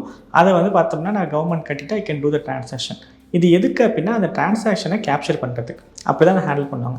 இது நீங்கள் என்ஆர்ஐயாக இருக்கும்போது இப்போ நீங்கள் வரீங்க, நீங்கள் என்ன பண்ணி ப்ராப்பர்ட்டியை விற்றுட்டு அந்த பணத்தை வந்து பார்த்தோம்னா நம்ம அதை எடுத்துகிட்டு போயிட்டோம். போனதுக்கு பார்த்தோம்னா நீங்கள் டேக்ஸ் கட்டாமல் எடுத்துகிட்டு போயிட்டீங்க அப்படின்னா கவர்மெண்ட்டுக்கு ஒரு பிடிப்பு இருக்காது, அவங்கள போய் தேடிட்டு இருக்க முடியாது. ஸோ அதனால் என்ன சொல்லுவாங்கன்னா நீங்கள் விற்கும் போதே உங்கள்கிட்ட வாங்குகிற பையர்கிட்டக்க இந்த மாதிரி மொத்த டேக்ஸ் கேபிட்டல் கெயின்ஸ் அது வந்து கேபிட்டல் கெயின்ஸாக வரும்போது 12% ப்ளஸ் சர்சார்ஜ் எஜுகேஷனல் செஸ்லாம் சேர்த்து போட்டாங்க அப்படின்னா ஆல்மோஸ்ட் ஒரு 14.95% வந்து பார்த்தோம்னா டிடிஎஸ்ஸாக உங்கள் பையர் அப்ஃப்ரண்ட்டாக உங்கள்கிட்ட பிடிச்சிடுவார். ஸோ ஃபார் எக்ஸாம்பிள் 1 lakh நீங்கள் ப்ராப்பர்ட்டி விற்கிறீங்கன்னா 14,950 rupees வந்து பார்த்தோம்னா அவர் டிடிஎஸ்ஸாகவே பிடிச்சிட்டு அதை கவர்மெண்ட்டுக்கு கட்டிட்டு உங்களோட பேன் கார்டில் அதை பார்த்தா ரிட்டர்ன் ஃபைல் பண்ணி உங்கள் பேன் கார்டுக்கு லிங்க் பண்ணிடுவார். ஸோ நீங்கள் என்ன பண்ணால் by end of that financial year நீங்கள் அந்த மாதிரி எல்லா ப்ரூஃப்ஸையும் சப்மிட் பண்ணி எனக்கு இவ்வளோ டேக்ஸ் கிடையாது, இதோட கம்மி டேக்ஸ் தான், மீதி அமௌண்ட்டு எனக்கு ரீஃபண்ட் கொடுங்க அப்படிங்கும்போது அவங்க வாங்கிப்பாங்க. ஸோ இந்த ப்ராசஸ் அவங்க வந்து பார்த்தா ரெகுலராக ஃபாலோ பண்ணி ஆகணும். இதை என்ன ட்ரை பண்ணாங்கன்னா சம்டைம்ஸ் இல்லை நான் வந்து ரெசிடென்ட் தான், எனக்கு வந்து 1%. இப்போது நான் எஸ்பிஐ அக்கௌண்ட்டில் தான் வச்சுருக்கேன், நான் இன்னொரு மாற்றலை, என்கிட்ட ஆதார் கார்டு இருக்குது, நான் அதை வச்சு நான் இதை வந்து பார்த்தோம்னா நான் ரெசிடென்ட் மாதிரி காமிச்சு நான் ஃபைல் பண்ணிவிட்டு நான் முடிச்சுக்கிறேன் அப்படிங்கிற மாதிரி பண்ணுவாங்க. பண்ணதுக்கப்புறம் என்ன ஆகும்னா ரீபேட்டேஷன் பண்ணும்போது ஆட்டோமேட்டிக்காக அதில் வந்து அவங்களுக்கு மாற்றுறதுக்கான ஒரு வாய்ப்பு இருக்கும். இல்லை அப்படின்னா அந்த பையர்ஸ் வந்து பார்த்தோம்னா ஆட்டோமேட்டிக்காக 1% பிடிக்கும்போது ஒரு ரேண்டமாக அவங்க பிக் பண்ணாங்க அப்படின்னா நீங்கள் பையரும் வந்து பிரச்சனையாகும், செல்லருக்கும் பிரச்சனையாகும். Buyer has the duty of deducting 15%, 14.95%. அவரும் அந்த டியூட்டியை பண்ணலை, நீங்கள் அவருக்கு வந்து மிஸ்லீடிங் இன்ஃபர்மேஷன் கொடுத்தீங்கன்னு சொல்லிட்டு உங்கள் மேலேயும் வந்து பார்த்தோம்னா அந்த பிரச்சனைகள் வரும். ஆக்சுவலாக இது எல்லாம் வந்து பார்த்தோம்னா உடனே கூட வராது. இது biggest problem in income tax and FEMAs like it won't be immediate. நான் பண்ணி முடிச்சோம் நாளைக்கே வந்து கேட்க மாட்டான், அவன் பொறுமையாக ஒரு 3 வருஷம் கழிச்சோ 4 வருஷம் கழிச்சு தான் வந்து பார்த்தோன்னா கேட்க வரும். அந்த டைமில் நான் டேக்ஸை விட பெரிய விஷயம்னா இன்ட்ரெஸ்ட் அண்ட் பெனால்ட்டி ரொம்ப ஜாஸ்தியாக இருக்கும். இப்போ 4 வருஷத்துக்கு அவன் டேக்ஸ் கட்டலை, அந்த டேக்ஸுக்கு நான் வட்டி போட்டேன்னா அது ஈக்குவலாக பார்த்தோம்னா எனக்கு வந்து நிற்கும். So most of the time நம்ம என்ன சொல்கிறோம்னா சொல்லுவாங்க இல்லையா, அரசன் அன்று கொள்வான் தெரியும் நின்று கொள்ளுங்க மாதிரி, அந்த மாதிரி இன்கம் டேக்ஸை நின்று தான் கொள்ளும் ஆக்சுவலாக. ஏன்னா ரொம்ப நாள் கழிச்சு தான் வரும். இப்போ ஒரு 10 நாள் முன்னாடி வந்து பார்த்தீங்கன்னா இன்கம் டேக்ஸ்லேருந்து ஒரு நோட்டிஃபிகேஷன்ஸ் கொடுத்துருந்தாங்க. 2022 ஃபாரின் இன்கம், இப்போ இங்கே லோக்கலில் இருக்கிற எல்லா ரெசிடென்ட்ஸ்க்கும் அவங்களோட ஃபாரின் இன்கம்மை 2022 4 years பேக் அதோட இன்ஃபர்மேஷன்ஸை இப்போ தான் வந்து பார்த்தோம்னா இன்கம் டேக்ஸ் போர்ட்டலில் அப்லோட் பண்ணுறாங்க. இப்போ ஏன் அப்லோட் பண்ணுறாங்கன்னா இப்போ டேட்டா வந்து அதை அவங்க கொலேட் பண்ணி எல்லாம் பண்ணுறதுக்கு 4 years ஆகிடுச்சு. இப்போ அவங்க அப்லோட் பண்ணி முடிச்சதுக்கப்புறம் பார்த்தோம்னா அதை வந்து நம்மளுடைய மக்கள் காமிச்சிருக்க மாட்டாங்க, லைக் ஒரு பெரும்பான்மையான மக்கள் காமிச்சிருக்க மாட்டாங்க. இப்போ அது தனியாக காட்டோன்னா நோட்டீஸ் ஆட்டோமேட்டிக்காக இன்கம் டேக்ஸ் கிட்டேருந்து அவங்களுக்குலாம் போகும், நீ இது மாதிரி ஃபாரினில் இன்கம் ஏர்ன் பண்ணி. இது வந்து ரிவர்ஸில், நான் என்ஆர்எஸ் கிடையாது, இது இப்போ எப்படி பார்க்கலாம், resident who holds foreign assets and foreign income. For example NRI இருந்து அவர் வந்துட்டார், என்ஆர்லேருந்து திரும்பி நான் ஊருக்கே வந்தேன்னு சொல்லி ஊருக்கு வந்துட்டார், இங்கே இருக்கார், பட் ஸ்டில் அவருக்கு யூஎஸ்லேருந்து ரிட்டைர்மெண்ட் அக்கௌண்ட்லேருந்து ஏதோ பணம் வருது, யூஎஸ் ஸ்டாக்ஸ்லேருந்து ஏதோ பணம் வருது, இல்லை அங்கே ஒரு ப்ராப்பர்ட்டிஸ்க்கு பணம் வருதுன்னா இதெல்லாம் காமிக்காமல் விட்டுருப்பாங்க. அவங்களோட எல்லா இன்கமும் எல்லா டீட்டெயில்ஸும் இப்போ வந்து இன்கம் டேக்ஸில் அப்லோட் பண்ணுறாங்க. 2022 அப்லோட் பண்ணுறாங்க. இப்போ எங்களுக்கு அப்படி என்னென்னா 2022 எங்களுக்கு நிறையா பார்த்தோம்னா இனிமேல் பிரச்சனைகள் வரும் அந்த மாதிரியான ஆட்களுக்கு. ஸோ அதனால தான் திரும்ப நாங்கள் எப்படி சொல்கிறோன்னா இது வந்து if you say that tax is காஸ்ட்லினா நாங்கள் லைக் விதமாக சொல்லுவோமே, கம்ப்ளைண்ட்ஸ் இஸ் காஸ்ட்லினா ட்ரை நான் கம்ப்ளைண்ட்ஸ் ட்ரை பண்ணி பாருங்கள். அப்போ உங்களுக்கு தெரியும் அது இன்னும் எவ்வளோ காஸ்ட்லியர் அப்படின்ட்டு. ஸோ பெட்டர் வந்து சரியாக தெரிஞ்சுக்கிட்டு அவேர்னஸ் வந்து சரியாக பண்ணிட்டோம்னா இது எல்லாத்தையுமே நம்ம அவாய்ட் பண்ணிக்கலாம். இப்போ நீங்கள் சொல்லும்போது எனக்கு ஒரு பாயிண்ட் ஞாபகத்து வருது. டபுள் டாக்ஸேஷன் அப்படின்னு சொல்லிட்டு ஒரு அக்ரிமெண்ட் இந்தியாவுக்கும் யூஎஸ்க்கும் ஸ்பெசிஃபிக்காக. இப்போது ஒரு கண்ட்ரியில் வந்து லீகலாக நீங்கள் சம்பாதிச்சு அதை டேக்ஸ் பே பண்ண அமௌண்ட்டை நீங்கள் இன்னொரு கண்ட்ரியில் வந்து ஸ்பெண்ட் பண்ணலாம் அப்படின்ற ஒரு கேட்டகரி இருக்குது. அப்போ அது வந்து பார்த்தீங்கன்னா அதுக்கும் இங்கே வந்து ரிப்போர்ட் பண்ணால் தான் ஸ்பெண்ட் பண்ண முடியும் கட்டாயமாக. ஸோ அதுதான் என்னென்னா, நான் இந்த புரிதல்லாம் வந்து பார்த்தோம்னா எல்லாருக்கும் தேவை. என்ன அப்படின்னா, நான் அங்கே டேக்ஸ் கட்டிட்டேன், நான் வந்து எனக்கு வந்து அது அவ்வளோதான் முடிஞ்சிருச்சு அப்படி கிடையாது. அங்கே டேக்ஸ் கட்டினதை நான் ப்ராப்பராக எங்கே நான் ரெசிடெண்ட்டோ, இப்போ நான் அமெரிக்காவில் ரெசிடெண்ட்டாக இருக்கேன், அதாவது அந்த நம்ம ஆஸ் பர் த டேஸ் எத்தனை டேஸ் நாங்கள் தங்கியிருக்கணும் அதை பேஸ் பண்ணி நான் ரெசிடெண்ட் ஆஃப் அமெரிக்கா அப்படின்னா அங்கே என்னுடைய குளோபல் இன்கம், என்னுடைய அமெரிக்கன் இன்கம், என்னுடைய இந்தியன் இன்கம், வேறு எங்கேயாவது any income I have to report there. நான் இந்தியாவில் நான் ரெசிடெண்ட்டாக இருக்கேன், நான் இந்தியாவில் தான் ஃபுல்லாக இருக்கேன், ரெசிடெண்ட் ஆஃப் இந்தியான்னு வந்துட்டேன்னா என்னுடைய இந்தியன் இன்கம், அமெரிக்கன் இன்கம் எல்லாத்தையுமே நான் இங்கே டிஸ்க்ளோஸ் பண்ணணும். ஏதோ ஒரு இடத்துல மொத்தமாக என்னோடய எல்லா இன்கமையும் எல்லா அசட்ஸும் நான் டிஸ்க்ளோஸ் பண்ணி ஆகணும். டிஸ்க்ளோஸ் பண்ணும்போது மற்ற கண்ட்ரியில் நான் பே பண்ண டாக்ஸஸை என்ன பண்ண கிரெடிட் எடுத்துக்கலாம். அதுக்கு தனியாக ஒரு ஃபார்ம்ஸ் இருக்குது, அதுக்கான நார்ம்ஸ் இருக்குது. அதெல்லாம் காமிச்சிட்டு இந்த மாதிரி நான் இந்த இயரில் இந்த கண்ட்ரியில் நான் இவ்வளோ பே பண்ணேன், இவ்வளோ இன்கம், அதுக்கு இவ்வளோ டேக்ஸ் பண்ணியிருக்கேன், நீங்கள் அதை இந்தியாவில் பே பண்ணால் இவ்வளோ டேக்ஸ் வரும். ஸோ ஏற்கனவே நான் ஃபார் எக்ஸாம்பிள் நான் சிங்கப்பூர் எடுத்துக்கிறேன், சிங்கப்பூரில் எனக்கு ஒரு 17% டேக்ஸ் ரேட் அப்படின்னு சொல்லலாம் ஒரு பேச்சு. ஸோ அப்போ என்ன ஆகுதுன்னா எனக்கு இங்கே 30%. ஸோ அவங்க 17% நாங்கள் ஆல்ரெடி அந்த இன்கம் நான் பே பண்ணிட்டேன். அப்போ இங்கே வரும்போது அந்த பேலன்ஸஸை நம்ம வந்து பே பண்ண சொல்லுவோம். நீங்கள் 70 எங்கே பே பண்ணீங்களா அதை நாங்கள் எடுத்துக்கலாம் கிரெடிட், பேலன்ஸ் அமௌண்ட் நம்ம இங்கே எடுத்துக்கணும், இங்கே நீங்கள் பே பண்ணணும் அப்படிங்கிற மாதிரி.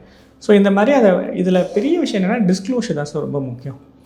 எனி இன்கம், எனி அசட்ஸ், அதை பற்றி அவங்க வந்து கவலைப்படுறதில்லை. நீங்கள் டேக்ஸும் பே பண்ணியிருப்பீங்க, டிஸ்க்ளோஸ் பண்ணாத விஷயம் மட்டும்தான் இங்கே ஒரு பெருசாக வந்து பார்த்தோம்னா நடந்துகிட்ருக்கு. ஸோ டிஸ்க்ளோஸ் பண்ணிட்டோம் அப்படின்னா 100% சேஃப். அண்ட் நமக்கு அது கரெக்டான ஒரு டாக்குமெண்ட்ஸ் கையில் இருக்கணும். எனிதிங் வீ டூ. இப்போ இங்கேருந்து நான் பணம் அனுப்புகிறேன், என்னுடைய ஒரு சைல்டுக்கு வந்து பார்த்தோம்னா எஜுகேஷனில் பணம் அனுப்பும்போது ப்ராப்பரான ஏடி பேங்க் மூலிமா, ஆத்தரைஸ்ட் டீலர்ஸ் பேங்க்ஸ் மூலிமா நான் அந்த பணத்தை அனுப்பணும். ஸோ அதை அனுப்பாமல் நான் ஏதாவது ஒரு ட்ரான்சாக்ஷனில் வந்து பார்த்தோம்னா ஒரு மணி எக்ஸ்சேஞ்ச் மூலியமோ இல்லை வந்து யாராவது ஒருத்தவங்க போகிறாங்க அவங்கள்ட்ட காசு கொடுத்து அனுப்பிச்சுட்றேன், அந்த மாதிரிலாம் கொடுத்து அனுப்பிச்சோம் அப்படின்னா அது ஆட்டோமேட்டிக்காக வந்து பார்த்தோம்னா it will be bring a big issue ஆக்சுவலாக. ஸோ ஒரு பணம் நான் அனுப்ப போகிறேன்னா பேங்க்குக்கே கரெக்டான ப்ரொசீஜர்ஸ் இருக்குது. இவ்வளோ நீங்கள் அனுப்பலாம், நீங்கள் ஒரு வருஷத்துக்கு இவ்வளோ நீங்கள் அனுப்பலாம். எஜுகேஷன் அனுப்பணும் அப்படின்னா எஜுகேஷனில் நிறையா அவங்க பார்த்தோம்னா எப்படி கிளியராக அனுப்பணும், டியூஷன் ஃபீஸ் எப்படி அனுப்பணும், அவங்களுக்கான மெயின்டெனன்ஸ்க்கு என்ன அனுப்பணும், எல்லாத்துக்கும் வந்து பார்த்தோம்னா கிளியராக இன்ஸ்ட்ரக்ஷன்ஸ் கொடுத்துருக்காங்க. அதை ஃபாலோ பண்ணி நம்ம அமிச்சாலே வந்து பார்த்தோம்னா கரெக்டான ட்ரையல் இருக்கும். நாளைக்கு இப்போ இந்த பணம் போயிருக்கு, இந்த பணம் நமக்கு தேவைப்பட்ட பையன் சம்பாரிச்சு நமக்கு அனுப்ப போகிறான் அப்படிங்கும்போது ஆட்டோமேட்டிக்காக நம்ம காமிக்க முடியும். இப்போ நான் எங்கேயாவது ஒரு பணம் அனுப்பும்போது கூட, இப்போ நான் ஒரு அசசி, நான் அப்பா வந்து பார்த்தோம்னா இன்கம் டேக்ஸ் அசசி, பையனுக்கு பணம் அனுப்புகிறாரு, தேவைப்பட்டால் நான் லோன் கூட காமிச்சிக்கலாம். அந்த பணத்தை திருப்பி கொடுக்கும்போது லோன் திரும்பி அவங்க கூட காமிச்சிக்க முடியும், நான் கிஃப்ட்னு கொடுக்காம. ஸோ இது எல்லாமே கரெக்டாக பிளான் பண்ணிட்டா அதுக்கேற்ற மாதிரியான ஒரு பெனிஃபிட்ஸை நம்ம என்ஜாய் பண்ணிக்க முடியும். ஓகே, இப்போ நீங்கள் அந்த கிஃப்ட் அப்படின்ற அந்த வார்த்தை சொன்னதுனால, இப்போது சே ஃபார் எக்ஸாம்பிள் இப்போ அப்பா அம்மா இங்கே இருக்காங்க, அவர் வந்து என்ஆர்ஐயாக ஒருத்தர் வந்து வெளிநாட்டில் வேலை பார்த்துட்ருக்காரு. இப்போது அவங்க அப்பா அம்மா போனதுக்கப்புறம் அவங்க வந்து ஒரு லம்சம் அமௌண்ட் அவங்க வந்து கொடுக்குறாங்கன்னு வச்சுக்கோங்களேன், ஒரு இன்ஹெரிட்டன்ஸ் மாதிரி கொடுக்குறாங்க, இல்லை ஒரு லேண்டு இருக்குது அது வந்து இன்ஹெரிட்டன்ஸ் மாதிரி கொடுக்குறாங்கன்னா, அப்போது அங்கே இருக்கிறவர் வெளிநாட்டில் இருக்கவர் என்னெல்லாம் வந்து பண்ணணும், இது வந்து ஏதாவது ஸ்பெஷல் ஹேண்ட்லிங் இருக்கா இந்த சிச்சுவேஷனுக்கு? ஸோ கட்டாயமாக சார், இதுதான் வந்து பார்த்தோம்னா ஒரு பெரிய ஒரு இன்வெஸ்ட்மெண்ட் லைக் ஒரு ஆப்பர்ச்சுனிட்டிஸாக வந்து பார்த்தோம்னா இருக்குது. ஏன் அப்படி சொல்கிறேன் அப்படின்னா, நிறைய இடத்துல இதை வந்து சரியாக வந்து கணிக்கிறதில்ல, ஹேண்டில் பண்ணுறதில்ல.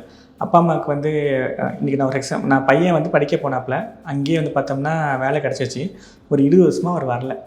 அம்மா அப்பாவுக்கு இங்கே 60-70 வயசு ஆகிடுச்சு. இப்போ அவங்கள பொறுத்த வரைக்கும் நான் யார்ட்டையும் காசு கொடுத்துருக்கேன், இங்கே காசு கொடுத்தேன், இங்கே ப்ராப்பர்ட்டி இருக்குது, இங்கே வந்து எனக்கு வந்து எப்படி இருக்குது, எனக்கு வந்து பார்த்தோம்னா எல்ஐசியில் யாரோ ஒரு சொந்தக்காரங்க சொன்னாங்க நான் போட்ட காசு இருக்குது, இது எல்லாமே இருக்கும். இது எதுவுமே வந்து பார்த்தோம்னா அவங்க ரெக்கார்டாக வச்சுருக்க மாட்டாங்க.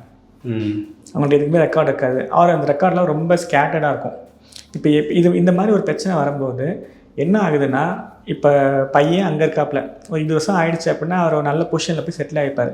அவருக்கு இந்தியன் ரெகுலேஷன்ஸ் ப்ரொசீஜர்ஸ் வந்து பார்த்தோம்னா அவரால் வந்து ரொம்ப சிரமமாக இருக்கும் அவங்களுக்கு அதை அடாப்ட் பண்ணி ஹேண்டில் பண்ணுறதுக்கு. அப்போ டைம் ஆச்சு அப்படின்னா இந்த ஒர்க்கு வந்து ரொம்ப டைம் ஆகும். இப்போ திடீர்னு ஒரு நாள் அவங்க இறந்துட்டாங்க, ஆள் இல்லை அப்படின்னா எனக்கு ஒரு 2-3 வருஷம் ஆன கேஸ்லாம் இருக்குது. இதே இடத்துல பார்த்தோம்னா அவங்களுக்கு அந்த ப்ராப்பர்ட்டியோ இல்லை வந்து எஃப்டியோ அதெல்லாம் மாற்றி நான் அவங்களுக்கு பணத்தை யூஎஸ்க்கு அனுப்புறதுக்குள்ளே 2-3 இயர்ஸில் எனக்கு வந்து டைம் ஆயிருக்கு. அவ்வளோ வந்து பார்த்தோம்னா டிலே ஆகிருக்கு.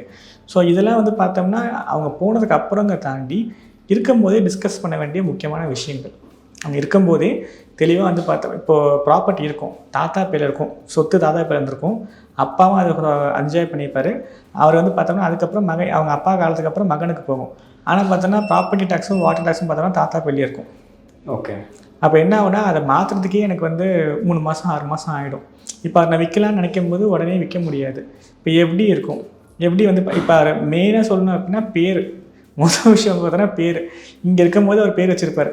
இங்கே வந்து பார்த்தோம்னா நான் சொல்ல அரவிந்த் எஸ்சின்னு இருக்கும் பேர், இல்லை அரவிந்த் ஆர்பின்னு ஏதோ இருக்கும். அங்கே போனதுக்கப்புறம் அவர் பார்த்தோம்னா அரவிந்த் ப்ளஸ் ஆர்பிக்கு ஏதோ ஒரு எக்ஸ்டென்ஷன் போட்டு அவர் பாஸ்போர்ட்டில் மாற்றிருப்பார். டிஜிட்டல் ஹெல்த் சர்டிஃபிகேட் வாங்குறப்ப இங்கே அரவிந்த் ஆர்பின்னு வாங்குவாங்க, அங்கே அவர் பாஸ்போர்ட்டில் பார்த்தோம்னா வேறு ஒரு நேம் இருக்கும். இது 2 பேரும் ஒன்று தான் காட்டுறதுக்கே எனக்கு 6 மாதம் ஆகிடும். இப்போ நாங்கள் எடுத்தோன்னு முதல்ல பார்க்குற விஷயமே வந்து பார்த்தோம்னா across all the documents, all the government documents name வந்து கிளியராக இருக்கா, அப்பா அம்மாவுக்கும் சரி பையனுக்கும் சரி எல்லாருக்கும் பார்த்தோம்னா நேம் வந்து கரெக்டாக இருக்கா. நான் வந்து என்னுடைய பேரை வந்து ஜிஜி பிரபாகரன் போகிறேன்னா பிரபாகரன் ஜிஜின்னு போகிறேன்னா, இல்லை ஃபுல் இனிஷியல் நான் எக்ஸ்பேண்ட் பண்ணி போகிறேன்னா, நான் ஃபுல் இனிஷியல் எக்ஸ்பேண்ட் பண்ணி போகிறேன்னா எல்லா இடத்துலையும் நான் ஃபுல் இனிஷியல் எக்ஸ்பேண்ட் பண்ணி போடணும். ஏன்னா அங்கே பெரிய ப்ராப்ளமே இவர் தான் அவருன்னு எப்படி ப்ரூவ் பண்ணுவேன். அதுக்காகலாம் எனக்கு நின்று போன சேல் ப்ராப்பர்ட்டி ஒரு ரெஜிஸ்ட்ரேஷன் போய் ப்ராப்பர்ட்டி ரெஜிஸ்ட்ரேஷன் வைக்கும் போயிட்டு இவங்க 2 பேரும் ஒன்று தான் ப்ரூவ் பண்ணுறதுக்கு முடியாதுன்னு சொல்லிட்டுலாம் எனக்கு 15 நாள் எல்லாம் டிலே இருக்குது. அதுக்கப்புறம் நாங்கள் கெசட்டில் போய் நாங்கள் வந்து அதுக்கு இவங்க 2 பேரும் ஒன்று தான், இட் இஸ் லைக் அலைஸ்ன்னு தான் கால் பண்ணுவாங்க அப்படின்னு சொல்லி அதை காமிச்சு அதுக்கப்புறம் ஹேண்டில் குட்டி குட்டியாக பார்த்தோம்னா ரொம்ப மைன்யூட். இதெல்லாம் எனக்கு பிரச்சனை ஆகுமான்னு நம்ம யாருமே யோசிக்க மாட்டோம். ஆனால் அந்த டைமில் அது வந்து ஆகிருக்கு. ஓகே. ஸோ இப்போ இந்த மாதிரி வந்து ஒருத்தங்க வெளிநாட்டில் இருக்காங்க அப்படின்னும்போது இங்கே பேரண்ட்ஸ் கிட்ட என்னென்னலாம் வந்து ப்ராப்பர்ட்டி இருக்குது, என்னெல்லாம் வந்து அசெட்ஸ் இருக்குது, லைபிலிட்டி இருக்குது அப்படின்னு சொல்லி கிளியராக வந்து ஒரு ஒரு லிஸ்ட்டு போட்டு வச்சுக்கிறது நல்லது. ஆமாம். அதே மாதிரி அப்பா அம்மா போனதுக்கப்புறம் அந்த ப்ராப்பர்ட்டி வந்து அவர் பேரில் மாற்றுறதுக்கு வந்து எல்லாமே நேம் எல்லாம் ஃபுல்லாக கரெக்டாக அந்த மாதிரி வந்து ப்ராப்பர்ட்டி பில்லு டேக்ஸ் இதெல்லாம் வந்து ஒரு வேலை தாத்தா பேர்லையோ முன்னொருத்தங்க பேர்லையோ இருந்தால் அதை வந்து கொஞ்சம் ரீசெண்டாக அப்பா பேர்லையோ இல்லை அவர் பேர்லையோ மாற்றி வச்சுட்டு அது கரெக்டாக இருக்கும் அப்படின்னு சொல்லி அது அவங்க நீங்கள் ஒரு லைக் எவ்ரி இயர் அவங்க வராங்க 10 லீவில் வராங்க. நாங்கள் அதை என்ன சொல்லலாம் பர்சனல் ஃபினான்ஷியல் ரெக்கார்ட்ஸ்னு சொல்கிறோம். பர்சனல் ஃபினான்ஷியல் ரெக்கார்ட்ஸ் அப்படிங்கிறது அது ஒரு மாஸ்டர் புக் மாதிரி, ஒரு பைபிள் மாதிரி. அதை நாங்கள் ஒன் டைம் நாங்கள் ரெடி பண்ணி கொடுத்துருவோம். என்ன ஆகுன்னா அதில் எல்லாத்தையுமே will cover in terms of என்ன ப்ராப்பர்ட்டி இருக்குது, அது அப்டேட் இருக்கா, என்ன எப்படி வச்சுருக்காங்க, யார் நாமினேஷன் போட்டிருக்காங்க, நாமினேஷன் போட்டிருக்கவங்களுடைய நேம் எல்லாம் மிஸ்மேட்ச் எல்லாம் கரெக்டாக இருக்கா, ஷேர்ஸ் இருந்தால் ஷேர்ஸ்க்கு வந்து பார்த்தோம்னா எங்கே வச்சுருக்காரு, கிரெடிட் கார்டு இருந்தால் கிரெடிட் கார்டு இருக்கா, யாருக்காவது அவர் லோன் கொடுத்துருக்காரா, எல்ஐசியில் என்ன அமௌண்ட் எல்லாத்தையுமே ரெக்கார்ட் பண்ணி அதை ப்ராப்பராக நாங்கள் அவங்க பேரண்ட்ஸ்க்கு டைம் ஸ்பெண்ட் பண்ணி ரெக்கார்ட் பண்ணிவிட்டு every year will updated. So நாங்கள் every year will send to the like childrens who settle abroads அவங்களுக்கும் அதை அனுப்பிச்சிருவோம். ஸோ அதுக்கப்புறம் என்ன ஆகணும், after the demise of parents அதுக்கப்புறம் within a week or within 10 டேஸ்க்குள்ளே நாங்கள் அந்த டெத் சர்டிஃபிகேட் வாங்கி லீகல் ஹெட் சர்டிஃபிகேட் வாங்கிட்டோம்னா இது எல்லாம் 1 மாதத்துக்குள்ளே கம்ப்ளீட்டாக தே வில் டேக் ஓவர். அந்த மாதிரி ஹேண்டில் பண்ண முடியும். இது வந்து இம்மீடியட்டாக பண்ணுற விஷயம் கிடையாது. இதை வந்து அவங்க பிளான் பண்ணாங்கன்னா ரொம்ப ஈஸியாக முடிஞ்சிடும். இது வந்து எல்லா என்ஆர்ஐஸுமே சப்போஸ் அவங்களுடைய அப்பா அம்மா இங்கே இருக்காங்க, நாங்கள் இருக்கேன், இதுக்கு எனக்கு டைம் ஸ்பெண்ட் பண்ண முடியாது அப்படின்னு நினைக்கிறவங்க இதை வந்து எப்பப்பெல்லாம் அவங்க லீவில் வர ஹேண்டில் பண்ணி ஆகணும். ஹேண்டில் பண்ணாங்கன்னா லாஸ்ட் மினிட்ல நாங்கள் ஒன்று சொல்லுவோம். இப்போ அப்பா அம்மா வரும்போது என்ன சொல்லுவோம்னா, நீங்கள் வெல்த்தை வந்து ஜென்ரேட் பண்ணிட்டீங்க, வெல்த்தை ப்ரிசர்வ் பண்ணிட்டீங்க, 2மே நீங்கள் பண்ணிட்டீங்க. ஒரு 70 வயசு ஒரு அப்பா அம்மா வராங்க அப்படிங்கும்போது கஷ்டப்பட்டு அவங்க ஒரு ஆட்டோவில் போகாமல் நடந்து போவாங்க, பைக்கில் பஸ்ஸில் போவாங்க. எதுக்குன்னா அந்த காசு சேர்க்கறதுக்கு. நீங்கள் வெல்த்தை ப்ரிசர்வ் பண்ணி வெல்த்தை ஜென்ரேட் பண்ணி வெல்த்தை ப்ரிசர்வ் பண்ணி வெல்த் டிஸ்ட்ரிபியூஷனில் கோட்டை விட்டுறாங்க. வெல்த் டிஸ்ட்ரிபியூஷன்ஸ் வரப்போ அவங்க வந்து பார்த்தோம்னா நம்ம எல்லாம் வாங்கிட்டோம், இது யாருக்கு போகணும்னு நினைக்கிறீங்க, உங்கள் பையனுக்கோ உங்கள் பொண்ணுக்கோ தான் போகணும்னு நினைக்கிறீங்க, அப்போ அந்த டாக்குமெண்ட்டை சரியாக வச்சுக்கணுமே.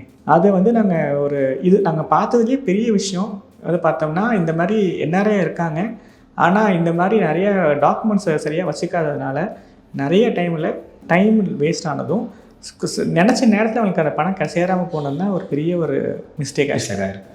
ஓகே. இப்போ இந்த இன்ஹெரிட்டன்ஸில் வரும்போது அக்ரிகல்ச்சர் லேண்டுக்கு இது ஸ்பெஷல் கேட்டகரியில் சம்திங் ஸ்பெஷலாக ஹேண்டில் பண்ணுவோம். ஏன்னா நிறைய விஷயத்தில் வந்து அக்ரிகல்ச்சர் லேண்ட்லாம் அது வந்து ஒரு ஸ்பெஷலாக வந்து பார்ப்பாங்களே, இதில் ஏதாவது வந்து ஒரு சிக்கல்ஸ் இருக்கா? ஆமாம் சார். இப்போது ஃபெமா ரூல்ஸை பொறுத்த வரைக்கும் என்ஆர்எஸ் யாரும் வந்து பார்த்தோம்னா அக்ரிகல்ச்சர் லேண்டில் இன்வெஸ்ட் பண்ணக்கூடாது. அது வந்து ரூல்ஸ் ஆக்சுவலாக. ஏன்னா வந்து agriculture is like our backbone of India அப்படின்னு நினைக்கும்போது அதில் யாருமே வந்து பார்த்தோம்னா any foreigners cannot invest in agriculture land. ஆனால் இதில் வந்து இப்போ ஒரு எக்ஸப்ஷன் என்ன அப்படின்னா, எனக்கு அது இன்ஹெரிட்டன்ஸில் வருது. இப்போ என்னோட அப்பா அம்மா அக்ரிகல்ச்சர் தான் விவசாயம் தான் பண்ணிட்டு இருக்காங்க. அவங்க இறந்ததுக்கப்புறம் அது எனக்கு வருது 5 ஏக்கர் 10 ஏக்கர் வருது அப்படிங்கும்போது அது I can able to hold. அந்த மணி வந்து பார்த்தோம்னா ஐ கேன் அந்த ப்ராப்பர்ட்டி அந்த அக்ரிகல்ச்சர் லேண்டை நான் விற்க முடியும். விற்றுட்டு அந்த மணியை நான் வந்து எடுத்துகிட்டு போக முடியும். ஒரே ஒரு எக்ஸப்ஷன், இன்ஹெரிட்டன்ஸாக வந்தால் மட்டும் ஒரு என்ஆர்ஐ ஹோல்ட் பண்ண முடியும். ஆனால் அவரால் வந்து அக்ரிகல்ச்சர் லேண்டில் இன்வெஸ்ட் பண்ணக்கூடாது. ஆக்சுவலாக சம்டைம்ஸ் என்ன பண்ணுவாங்க அப்படின்னா, நான் வந்து அப்பா பேரில் போட்டு நான் வந்து பண்ணுறேன். இல்லை வந்து பார்த்தோம்னா நான் என்னோடய ஊரில் நிறையா சொல்லுவாங்க, என்ன மாப்பிள்ளை ஊருக்கு போயிட்டீங்க, இங்கே ஒரு தோப்பு ஒன்று வருது வாங்கி போட வேண்டியதானே அப்படிம்பாங்க. ஆக்சுவலாக வாங்கிடலாம் மாப்பிள்ளை ஒன்றும் பிரச்சனை இல்லைன்னு சொல்லிட்டு அது மாதிரி காசை கொடுத்துட்டு அது என்னன்னு தெரியாமல் என்ன பண்ணுவாங்கன்னா, அவருக்கு நீ எனக்கு அனுப்பு மாப்பிள்ளை நான் பார்த்துக்கிறேன் அப்படின்னு அதை வாங்கிட்டு அதை இன்வெஸ்ட் பண்ணுவாங்க. ஆக்சுவலாக அதுக்கப்புறம் அந்த சொன்னவரையும் இறந்துருவார், அவங்க இருக்க மாட்டாங்க. இவர் போய் நிற்கும் 10 வருஷம் கழிச்சு 15 வருஷம் கழிச்சு நான் விற்க போகிறேன் சார், எனக்கு வேணும் அப்படிங்கும்போது, சார் அது அக்ரிகல்ச்சர் லேண்டு விற்றாலும் நீங்கள் அதை நீங்கள் முதல்ல வாங்கிக்கவே கூடாது சார் அப்படின்னு நாங்கள் சொல்லுவோம். அதெல்லாம் எனக்கு தெரியாதுப்பா, நீங்கள் மச்சான் சொன்னாப்புல மாப்பிள்ளை சொன்னால் நான் வாங்கிட்டேன், இப்போ என்ன பண்ணி தெரியலையே நான் என்ன பண்ணுறது அப்படிங்கும்போது அந்த மாதிரி டைமில் விற்றாலும் அந்த பணத்தை கொண்டு போகிறதுக்கு ஒரு சரியான ஒரு வாய்ப்பு வந்து பார்த்தா ரொம்ப கம்மியாக இருக்கும். ஸோ இது வந்து பார்த்தோம்னா பேசிக்காக அவங்க புரிஞ்சிக்க வேண்டியது, இது என்ஆர்ஐ அவங்க அக்ரிகல்ச்சர் லேண்ட் இன்வெஸ்ட் பண்ணக்கூடாது. ரெசிடென்ஷியல் ப்ராப்பர்ட்டி அதெல்லாம் அவங்க பண்ண முடியும், அக்ரிகல்ச்சர் லேண்ட் அவங்க போகக்கூடாது. இன்ஹெரிட்டன்ஸ் வருதுன்னா அதை அவங்க என்ஜாய் பண்ணிக்கலாம், அதை வந்து they can sell, they can take to money. Okay, so இப்போ ஒருத்தர் வந்து இந்த மாதிரி வந்து எல்லா ரூல்ஸும் ஃபாலோ பண்ணி ஒரு லேண்டை விற்றுட்டாரு. இப்போ அவர் வந்து ஒரு என்ஆர்ஓ அக்கௌண்ட்டில் வந்து ஒரு செட் ஆஃப் மணி இருக்குது, ஒரு 50 lakhs இருக்குதுன்னு வச்சுக்கோங்களேன். இதை எப்படி அவர் வந்து லீகலாக யூஎஸ் கொண்டு போகிறது இல்லை மற்ற கண்ட்ரிஸ் கொண்டு போகிறது? இப்போ அந்த மாதிரி முடிச்சுட்டார், லேண்டு விற்றாச்சு, பணம் வந்து என் அக்கௌண்ட்டுக்கு வந்துருச்சு அப்படிங்கும்போது முதல்ல என்ன ஆகுன்னா, அவர் விற்கும் போதே டிடிஎஸ் கரெக்டாக பிடிச்சிருப்பாங்க. பையருக்கு அந்த ரெஸ்பான்சிபிலிட்டி இருக்குது, அந்த 14.95% அவர் பிடிச்சாகணும். பிடிச்சதுக்கப்புறம் இந்த பணத்தை ரீபேட்ரேட் பண்ணுறதுக்கு 2 பேரை ஹி ஹேஸ் டு மீட். ஒருத்தவங்க பேங்கர், 2வது ஆடிட்டர்ஸ். அவங்க 2 பேர்ட்டையும் மீட் பண்ணும்போது ஆடிட்டர்ஸ் வந்து என்ன பண்ணுவாங்கன்னா, அதுக்கான எல்லா எவிடன்ஸையும் கலெக்ட் பண்ணுவாங்க. நீங்கள் எப்போ வாங்குனீங்க, அதோட சேல் டேட் கொடுங்க, நீங்கள் எப்போ விற்றீங்க, எவ்வளோக்கு விற்றீங்க, இதை டிடிஎஸ் பிடிச்சிருக்காங்களா எல்லாத்தையும் செக் பண்ணிவிட்டு அதுக்கப்புறம் அதில் வேறு என்னென்னலாம் செலவு இருக்குது இது எல்லாத்தையும் ஒர்க் அவுட் பண்ணி நம்ம அதை கேபிட்டல் கெயின்ஸ் டேக்ஸ் கால்குலேஷன் பண்ணுவோம். இதை பண்ணிவிட்டு பேங்கர்ஸ் கூட நம்ம வந்து லைசன்ஸ் பண்ணுவோம், பேசுவோம். ஆக்சுவலாக ஏன்னா இப்போ ஒவ்வொரு பேங்க்கும் வந்து பார்த்தோம்னா அவங்களுக்கு ஒரு ரூல் வந்து காமன் தான் அப்படின்னா கூட every bank has like own set of procedures to follow கொஞ்சம் இருக்கும். அவங்கள்ட்ட பேசிட்டு இந்த ஃபார்ம் A2 என்ஆர்ஓ டிக்ளரேஷன்ஸ், நாங்கள் முன்னாடி 15 CSEBன்னு சொல்லுவோம், இப்போ 145 146 ஃபார்ம் நம்பர் மாறி இருக்குது. இந்த டாக்குமெண்ட்ஸ் எல்லாத்தையும் நாங்கள் கொடுத்ததுக்கப்புறம் பேங்க் அதை ஃபுல்லாக ஸ்க்ரூட்னைஸ் பண்ணிவிட்டு தென் ஒரு 2-3 டேஸ்க்குள்ளே வந்து பார்த்தோம்னா they will send back the money to the அவங்களுடைய யார் விற்றாங்களோ அந்த என்ஆர்ஓடைய ஃபாரின் அக்கௌண்ட்டுக்கு அவங்க அமைச்சிருவாங்க. இதுலேயுமே ரொம்ப கவனிக்க வேண்டிய விஷயம் என்னென்னா, இது ரொம்ப க்ரூஷியல். ஆக்சுவலாக எல்லாருமே தெரிஞ்சிக்க வேண்டியதுன்னா, அந்த எக்ஸ்சேஞ்ச் ரேட் இருக்கு இல்லையா, இப்போ ஒவ்வொரு பேங்கர்ஸும் வந்து பார்த்தோம்னா அதை வந்து பார்ப்பாங்க. ஆக்சுவலாக இப்போது நீங்கள் எப்போ எக்ஸ்சேஞ்ச் பண்ணுறீங்க அப்படிங்கிறது ரொம்ப கேர்ஃபுல்லாக இருக்கும். இப்போ நான் ஃபார் எக்ஸாம்பிள் இன்றைக்கி டாலர் ரேட் வந்து 95 rupees இருக்குது அப்படின்னா அவங்க பேங்க் என்ன சொல்லலாம், சார் நான் 96க்கு நான் வந்து மாற்றுறேன், எக்ஸ்சேஞ்ச் ரேட் பண்ணுறேன் அப்படின்னா ₹1 அப்படின்னா 1 கோடி ரூபாயில் வந்து பார்த்தோம்னா ₹1 ஏறிச்சு அப்படின்னா you know what is the amount. இப்போ அப்படி பண்ணும்போது எவ்ரி என்ஆர் என்ன பண்ணணும்னா, எனக்கு நீங்கள் ₹1 தான் போடுவீங்களா, நீங்கள் 50 காசு பண்ண முடியாதா, 40 காசு பண்ண முடியாதா, இல்லை நீங்கள் பண்ணலை அப்படின்னா I can prefer some other bank அப்படிங்கிற மாதிரி அவங்க வந்து அதை கொஞ்சம் நெகோஷியேட் பண்ணுறதுக்கு அவங்க தெரியணும். ஏன்னா அதில் வந்து பார்த்தோம்னா நிறையா மணி யூஸ் பண்ணுறதுக்கான ஆப்பர்ச்சுனிட்டி. நீங்கள் அது 10 லட்சம் அனுப்பும்போது பரவாயில்ல, 50 லட்சம் அனுப்பும்போது பரவாயில்ல, 5 கோடி 10 கோடி அனுப்பும்போது அந்த ₹1 will make a very big difference. So அதனால் அந்த 5 கோடி 10 கோடி அனுப்புகிறவங்களுக்கு தான் வந்து பார்த்தோம்னா ஒரு நெகோசியேஷன் பவர் இருக்கும். இதுக்கு எனேபிள் டாஸ்க் இன்ஸ்டெட் ஆஃப் நீங்கள் ₹1 எக்ஸ்சேஞ்ச் போகிற இடத்துல 50 காசு போடுங்க அப்படின்னா அது பெரிய ஒரு சேவிங்ஸ் வச்சுலாம் அவங்களுக்கு.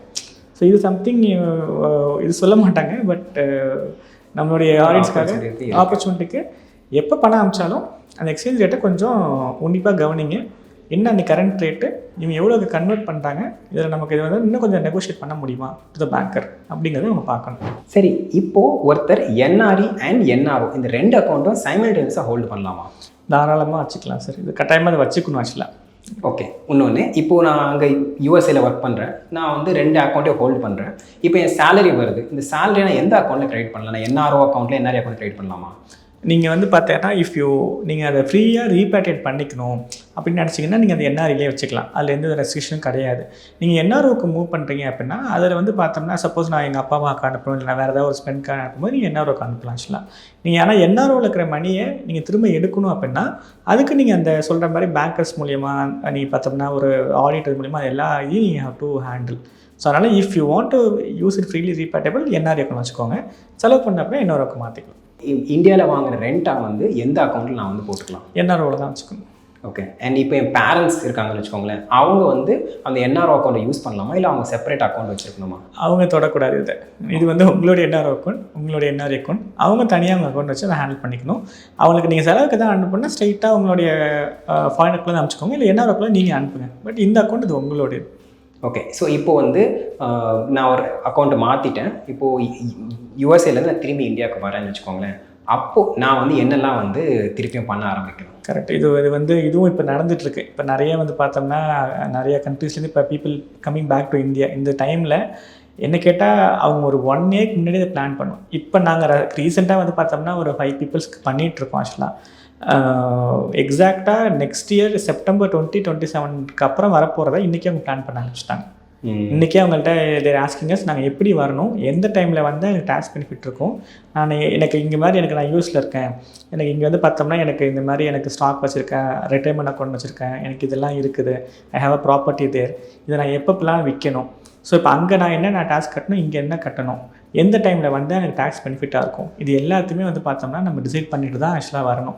இங்கே வந்து உட்காந்ததுக்கப்புறம் நம்ம டிசைட் பண்ண ஆரம்பிச்சோம்னா ஐயோ நம்ம இதை விட்டுட்டோமே அதை விட்டுட்டோமே அப்படிங்கிற மாதிரி இருக்கும். நீங்கள் போகிறதுக்கு பிளான் பண்ணுறதை விட நீங்கள் ரிட்டர்ன் வர போகிறீங்க அப்படின்னா அப்போ ஒரு 1 இயர் முன்னாடியே அதை பற்றி யோசித்து அதை தெளிவான ஒரு முடிவு எடுத்துகிட்டு அதை நீங்கள் உங்களுடைய கன்சல்டன்ட் இங்கே லோக்கல் இந்தியாவில் இருக்கவங்களும் சரி, உங்கள் கன்சல்டன்ட் இன் அப்ராட் அங்கே இருக்கவங்களையும் விசாரிச்சுட்டு 2 பேருமே அவங்க பேசணும். 2 பேர்கிட்ட அவங்க 2 பேரும் தேவைப்பட்டால் பேசிவிட்டு சரியான ஒரு இன்ஃபர்மேஷனையும் சரியான ஒரு பிளானிங்கையும் ஆக்சுவலாக அவங்க தரணும். அப்போ வந்து பார்த்தோம்னா there are lot of tax service வந்து இங்கே நடக்கும். நம்ம இங்கே வந்ததுக்கப்புறம் வந்து பார்த்தோம்னா அதை பண்ண முடியாது. So anyone who wants to come back முதல்ல வந்து என்றைக்கு நான் போகிறேன், அர்ஜென்ட்டாக வரவங்கள நம்ம ஒன்றும் பண்ண முடியாது. ஆனால் எனக்கு போதும், I want to come back, நான் ஏர்ன் பண்ணிட்டேன், ஏர்ன் பண்ணதான் நாங்கள் அங்கே இன்வெஸ்ட் பண்ணி வச்சுக்கேன், I want to take it back and I want to come to India, அந்த மாதிரி முடிவு பண்ணாங்கன்னா கொஞ்சம் ஹேண்டாக பிளான் பண்ணி எனி கன்சல்டன்ட் அவங்க தெரிஞ்சவங்க யார்கிட்ட கரெக்டான ஒரு நாலேஜ் இருக்குது அவங்கள்ட்ட அவங்க பேசிவிட்டு ஒரு 1 year பேக்லேருந்து they have to start that process. அது பண்ணாங்க அப்படின்னா வந்ததுக்கப்புறம் நீங்கள் வந்து பார்த்தீங்கன்னா உங்களுடைய என்ஆர்ஓ அக்கௌண்ட்டை நீங்கள் வந்து பார்த்தீங்கன்னா க்ளோஸ் பண்ணிட்டு நார்மல் சேவிங்ஸ் பேங்க் அக்கௌண்ட்டுக்கு மாற்றிக்கலாம். ஆனால் உங்கள் இன்கம் டேக்ஸ் உங்களோட இன்கம் டேக்ஸ் ரிட்டர்ன் வந்து பார்த்தோம்னா since you are holding foreign assets ப்ராப்பராக அதை டிஸ்க்ளோஸ் பண்ணி ஃபைல் பண்ணணும். அது ரொம்ப முக்கியம் ஆக்சுவலாக. ஸோ இப்போ யூஎஸ்ஏலேருந்து ஒருத்தவங்க வராங்க அப்படின்னும்போது அவங்க ஆக்சுவலாக பண்ண வேண்டிய டாப் 3 விஷயம் இதெல்லாம் நீங்கள் கன்ஃபார்மாக வந்து you have to check before you come அப்படின்னு நீங்கள் எதை வந்து சொல்லுவீங்க? ஸோ அவங்களுடைய ரெகுலர் இன்கம், அதுக்கப்புறம் என்ன இன்கம் அங்கே வரப்போகுது, அங்கே டாக்ஸஸ் என்ன பண்ண போகிறாங்க அதை செக் பண்ணிக்கணும். ஸோ அதுக்கப்புறம் வந்து பார்த்தீங்க அப்படின்னா அசெட்ஸ் எல்லாத்தையுமே வந்து தே கொண்டு ஹோல்ட் அதை கொண்டு செல் இம்மிடியட்லி, அதையும் அவங்க தெரிஞ்சுக்கணும். இங்கே வந்ததுக்கப்புறம் அங்கேருந்து ரெகுலராக ஃபண்ட்ஸ் எடுக்க போகிறாங்களா, இது எல்லாத்தையுமே they have to properly check and they have to come back. So இப்போது நானும் வந்து சில ஸ்டாக்ஸ் வந்து யூஎஸ்ஏல ஹோல்ட் பண்ணுறேன். இப்போ நான் இங்கே வரேன் அப்படின்னு வச்சுக்கோங்களேன், அண்ட் நான் இதை நிறைய ஃபாரம்ஸ்லையும் பார்த்துருக்கேன். இல்லை நாங்கள் இந்தியா போகிறோம், ஐ want to hold this stocks in US, நாங்கள் வந்து இப்போவே நாங்கள் விற்க போகிறது இல்லை, வி வாண்ட் டு க்ரோ, இப்போ எங்களுக்கு மணி தேவையில்லை அப்படின்ற பட்சத்தில் இப்போ ஒருத்தர் இந்தியாவுக்கு வராரு, யூஎஸ்ஏல ஸ்டாக் வச்சிருக்காரு இல்லை அதர் கண்ட்ரியில் ஸ்டாக் வச்சிருக்காருன்னும் போது ரெண்டுத்தையும் மெயின்டைன் பண்ண முடியுமா? Yes or no? கட்டாயமாக முடியும் ஆக்சுவலாக முடியும். ஸோ ஆனால் அதை வந்து அவங்க டிஸ்க்ளோஸ் பண்ணணும். ஓகே, ரொம்ப முக்கியமான விஷயம். இப்போ கவர்மெண்ட் கேட்குறது நீங்கள் வச்சுருக்க அசெட்ஸ், நீங்கள் ஏர்ன் பண்ணுற இன்கம்மை நீங்கள் எந்த கண்ட்ரியோட ரெசிடெண்ட்டாக இருக்கீங்களோ அந்த இடத்துல ஃபுல் டிஸ்க்ளோஷர்ஸ் கொடுங்க. அங்கே வந்து ஒரு மிஸ் பண்ணிவிட்டு அதுக்கப்புறம் பெனால்ட்டிஸ் பே பண்ணாதீங்க. அதுதான் அவங்களோட பாயிண்ட். இப்போ டிஜிட்டல் ஆஃப்டர் இந்த டிஜிட்டல் குளோபலைசேஷனுக்கு அப்புறம் அக்ராஸ் த கண்ட்ரீஸ் எல்லாருமே வந்து பார்த்தோம்னா ஷேரிங் இன்ஃபர்மேஷன்ஸ். இப்போ எனக்கு இந்த பர்சன் இங்கே வந்தார், அவர் இங்கே இவ்வளோ ஏர்ன் பண்ணார், இவ்வளோ டாஸ்க் கட்டினார் அப்படிங்கிறத இந்த கண்ட்ரி பர்சன் அவங்களோட ரெசிடென்ட் கண்ட்ரிக்கு ஷேர் பண்ணிடுறாங்க. மேபி அது ஷேர் பண்ணுறதுல டிலே இருக்கலாம், ஆனால் ஷேரிங் நடக்குது. அது ஏன்னா வந்து அது இன்னும் ஜாஸ்தி தான் ஆகும். என்ன கேட்டால் வந்து பார்த்தோம்னா இப்போ மேபி இப்போ ஒரு 15 years பேக் இந்த இன்ஃபர்மேஷன்ஸ் பிட்வீன் கண்ட்ரிஸ் ஷேர் பண்ணாங்கன்னு கேட்டால் தெரியாது. ஆனால் இன்றைக்கி ரெகுலராக அந்த இன்ஃபர்மேஷன்ஸ் வந்து பார்த்தோம்னா அக்ராஸ் கண்ட்ரிஸ் நடந்துகிட்ருக்கு, இன்னும் ஜாஸ்தி ஆகிட்டுருக்கு. இப்போ என்ன ட்ரை பண்ணுறாங்கன்னா அந்த வித்தின் தட் இயர்க்குள்ளேயே கொண்டு வரதுக்கு government is working on.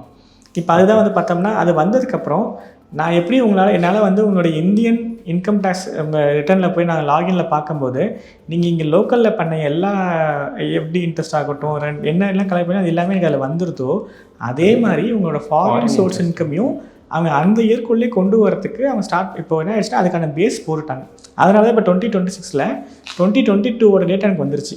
So இப்போ 25 வரைக்கும் அவங்க கொண்டு வந்துடுறாங்க. வித்தின் ஒரு 3 months to 6 monthsக்குள்ளே 25 வரைக்கும் அவங்க அப்லோட் பண்ணுறாங்க. அப்போ 26 என்ன ஆகணும், ஆட்டோமேட்டிக்காக எனக்கு நெக்ஸ்ட் இயரில் அந்த ஜூலை, இப்போ நீங்கள் மார்ச் முடிஞ்சோன்னே எனக்கு ஜூலை ஃபைல் பண்ணுறதுக்குள்ளேயே உங்களோட ஃபாரின் சோர்ஸும் எனக்கு வந்துடும். நீங்கள் சொல்லாத இன்ஃபர்மேஷன்ஸ் எனக்கு இன்கம் டேக்ஸ்க்கு தெரிஞ்சே தான் ஆட்டோமேட்டிக்காக ரெக்கார்ட் பண்ணிவிடுவோம். நாங்கள் இப்போது நிறைய விஷயங்கள் அதை மாதிரி பார்த்து கண்டுபிடிச்சி நாங்கள் இந்த மாதிரி சொல்லியிருக்கோம். சார் நீங்கள் டிஸ்க்ளோஸ் பண்ணலை, ஆனால் இன்கம் டேக்ஸில் காட்டுது, வெப்சைட்டில் காட்டுது, சொல்லுங்கள் என்ன விற்றீங்க. இப்போ நான் ரீசெண்டாக ஒரு சின்ன ஒரு எக்ஸாம்பிள் அப்படின்னா, சேலரிடு பர்சன் எனக்கு ஃபோன் பண்ணி கேட்டுட்டு எனக்கு ஒன்றும் இல்லை சேலரி இன்கம் தான், நீங்கள் சின்ன கேஸ் தான் ஃபார்ம் 16 ஃபைல் பண்ணுங்க அப்படின்னாங்க. நான் இன்கம் டேக்ஸ் போர்ட்டலில் போயிட்டு ஏஎஸ் டவுன்லோட் பண்ணி பார்க்குறோம், ஷேர்ஸ் 1 lakh விற்றுருக்காரு. அவர் ஷேர்ஸ் வச்சுருக்காருங்கிறதே நமக்கு சொல்லலை. நாங்கள் கண்டுபிடிச்சி சொன்னதுக்கப்புறம் பார்த்தோம்னா, ஆமாம் நான் ஒன்று விற்றேன், சரி அதுக்கும் சேர்த்து டேக்ஸ் கட்டுங்க அப்படிங்கிற மாதிரி பார்த்தோம்னா, இப்போது இந்த digitalisation brings lot of information to the desk. இப்போ அதை வச்சு அவங்க என்ன பண்ண போகிறாங்க அப்படிங்கிறது தான் முக்கியமான விஷயம்.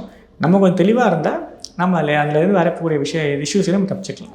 ஓகே, ஸோ இப்போ இன்வெஸ்ட்மெண்ட்ஸை நான் யூஎஸ்ஏல இருக்க இன்வெஸ்ட்மெண்ட் டிஸ்க்ளோஸ் பண்ணணும் அப்படின்னு சொல்லிட்டு நான் டிஸ்க்ளோஸ் பண்ணிடுறேன். ப்ராப்பராக நான் என்ன பண்ணணும் அதை பண்ணிடுறேன். அதுக்கப்புறம் நான் அங்கே அந்த இன்வெஸ்ட்மெண்ட் ஸ்டில் நான் ஹோல்டு பண்ணலாமா லாங் டேர்மாக, அதில் இன்ட்ரெஸ்ட் வருது இல்லை அது ரிட்டர்ன்ஸ் வருது, அதுலேயே அது க்ரோ ஆகுது அப்படின்னும் போது அதை ஹோல்டு பண்ணலாமா, இல்லை அதுக்கு ஏதாவது நீங்கள் ஒரு பர்டிகுலர் டைம் பீரியட் வரைக்கும் தான் ஹோல்டு பண்ண முடியும் அப்படின்ற மாதிரி ஏதாவது இருக்குது? இல்லை சார், ஹோல்ட் பண்ணலாம், அதில் ரெஸ்ட்ரிக்ஷன் கிடையாது. ஸோ நீங்கள் அந்த இன்கமையும் அதை அசட்டையும் டிஸ்க்ளோஸ் பண்ணுற வரைக்கும் உங்களுக்கு எந்த பிரச்சனை இல்லை. அவங்க என்ன சொல்கிறாங்கன்னா, அது ஹோல்ட் பண்ணுறதுக்கு ரெஸ்ட்ரிக்ட் பண்ணலை, டிஸ்க்ளோஸ் பண்ணி அதுக்கான டேக்ஸை கட்டுங்கன்னு மட்டும்தான் அவங்க சொல்கிறாங்க. அதனால் நீங்கள் தாராளமாக ஹோல்ட் பண்ணலாம். ஓகே, இப்போ இதுவே ரிவர்ஸில், இப்போ சே ஃபார் எக்ஸாம்பிள் நான் யூஎஸ்ஏல இருக்கிறேன், நான் இன்னும் ஒரு 10 yearsல நான் இந்தியாவில் போய் செட்டில் ஆகணும் அப்படின்னு நினைக்கிறேன். என்ன மாதிரி நிறைய பேர் இருப்பாங்க. இப்போ அவங்க இங்கே ஒரு எஸ்ஐபி ஸ்டார்ட் பண்ணுறாங்களோ இல்லை இங்கே மியூச்சுவல் ஃபண்டில் இன்வெஸ்ட் பண்ணி நாங்கள் இங்கேயும் ஒரு ஆசெட் நாங்கள் வளர்க்குறோம் அப்படின்ற மாதிரி அவங்க பண்ண ஆரம்பிக்கிறாங்கன்னா அதுக்கு பாசிபிலிட்டி இருக்கா, இல்லை அவங்க என்ன விஷயங்கள்லாம் டேக் கேர் பண்ணிக்கணும்? ஸோ அது பார்த்தோம்னா it's not an easy route, ஆனால் வாய்ப்பு இருக்குது. இப்போ நான் ஒரு இங்கே இருக்க மியூச்சுவல் ஃபண்ட் இன்வெஸ்ட் பண்ணுற மாதிரி பார்த்தோம்னா ஒரு என்ஆர்ஐ இன்வெஸ்ட் பண்ணுறது சிரமம் ஆச்சுலாம்.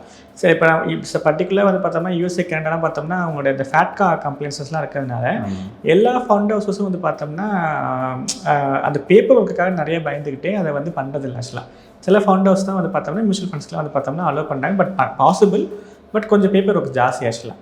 நீங்கள் டேரெக்டாக ஸ்டாக் எனக்கு மியூச்சுவல் ஃபண்ட் இல்லாமல் நான் டேரெக்டாகவே want to do a trading அந்த மாதிரி வருது அப்படின்னா அது பார்த்தோம்னா அதுக்கு செப்பரேட்டாக போர்ட்ஃபோலியோ இன்வெஸ்ட்மெண்ட் ஸ்கீம்ஸ்னு என்ஆர்ஐஸ் மூலமாக ஆக்சுவலாக ஆரம்பிக்கணும். அது எகெயின் இது எல்லாமே பார்த்தோம்னா கொஞ்சம் பொறுமை வேணும்.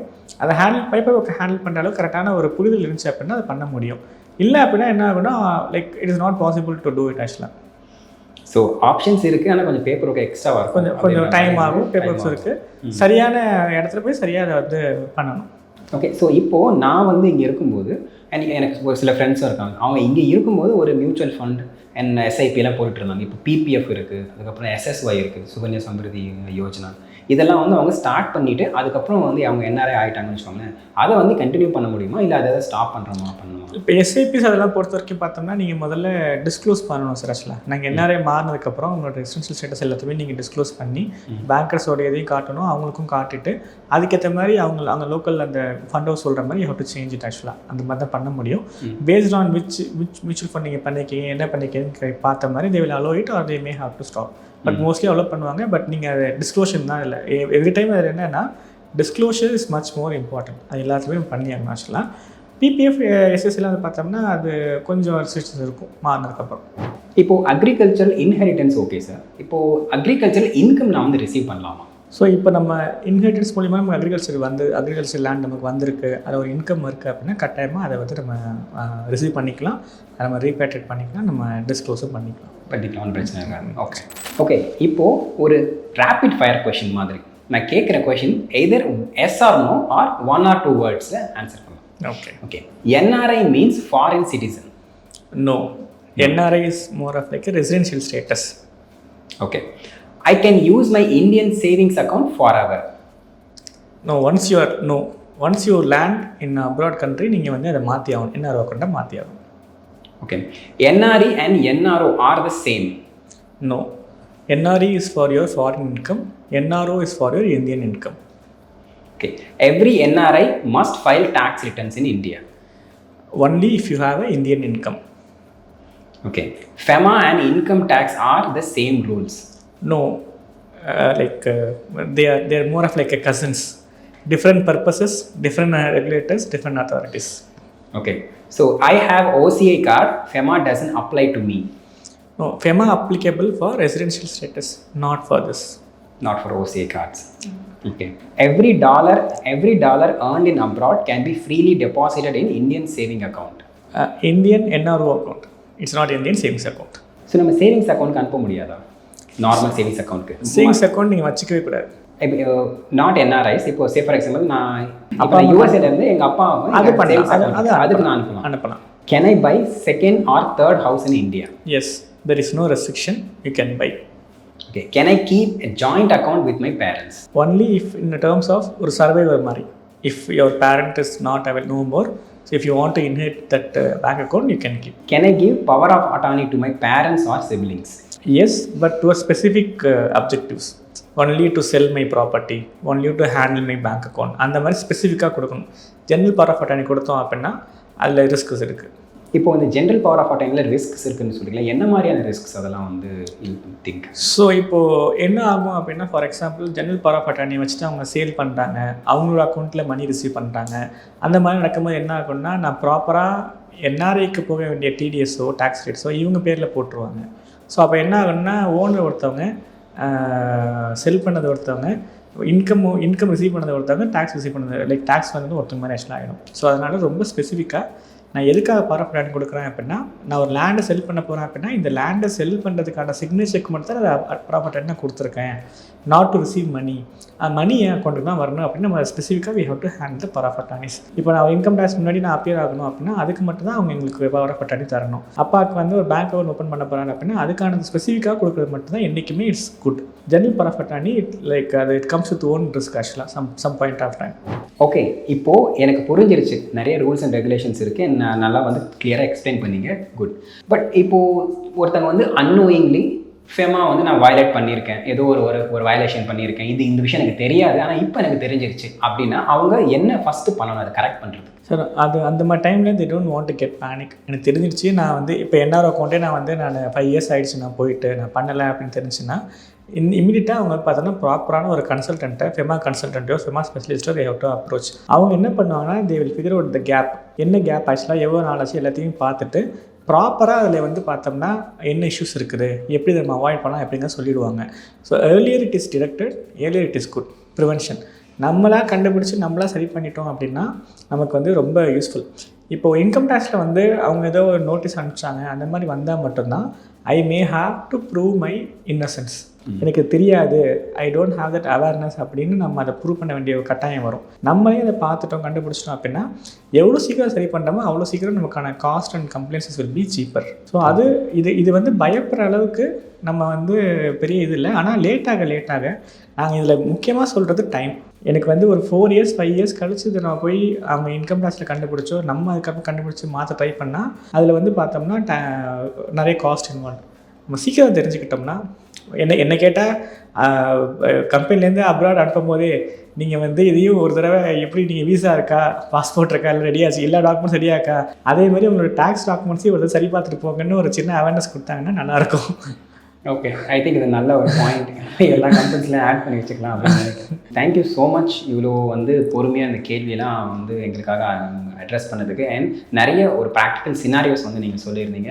எனக்கே நிறைய விஷயங்கள் வந்து புதுசாக இருந்துச்சு இதில் வந்து இப்படிலாம் இருக்கா அப்படிங்கிற மாதிரி. அண்ட் இது உண்மையாக எங்களோட ஆடியன்ஸ் வந்து உண்மையாக ஒரு நல்ல ஒரு இன்ஃபர்மேஷனாக இருக்கும் அப்படின்னு நான் நம்புகிறேன்.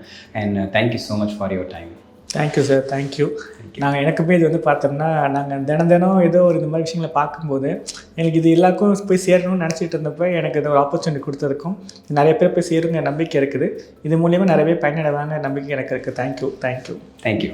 ஸோ அவ்வளோதாங்க, ஃபெமா ரிலேட்டடாக இருக்கிற கொஷின்ஸ்க்கு நம்ம நிறைய வந்து ஒரு தெளிவு கிடச்சிருக்கோம் அப்படின்னு நான் நினைக்கிறேன். அண்ட் இதே மாதிரி இன்னொரு இன்ட்ரெஸ்டிங்கான வீடியோ சந்திக்கிறேன். அது வரைக்கும் thank you, tata, take care, bye bye. சொந்தம் தொடர சப்ஸ்கிரைப்.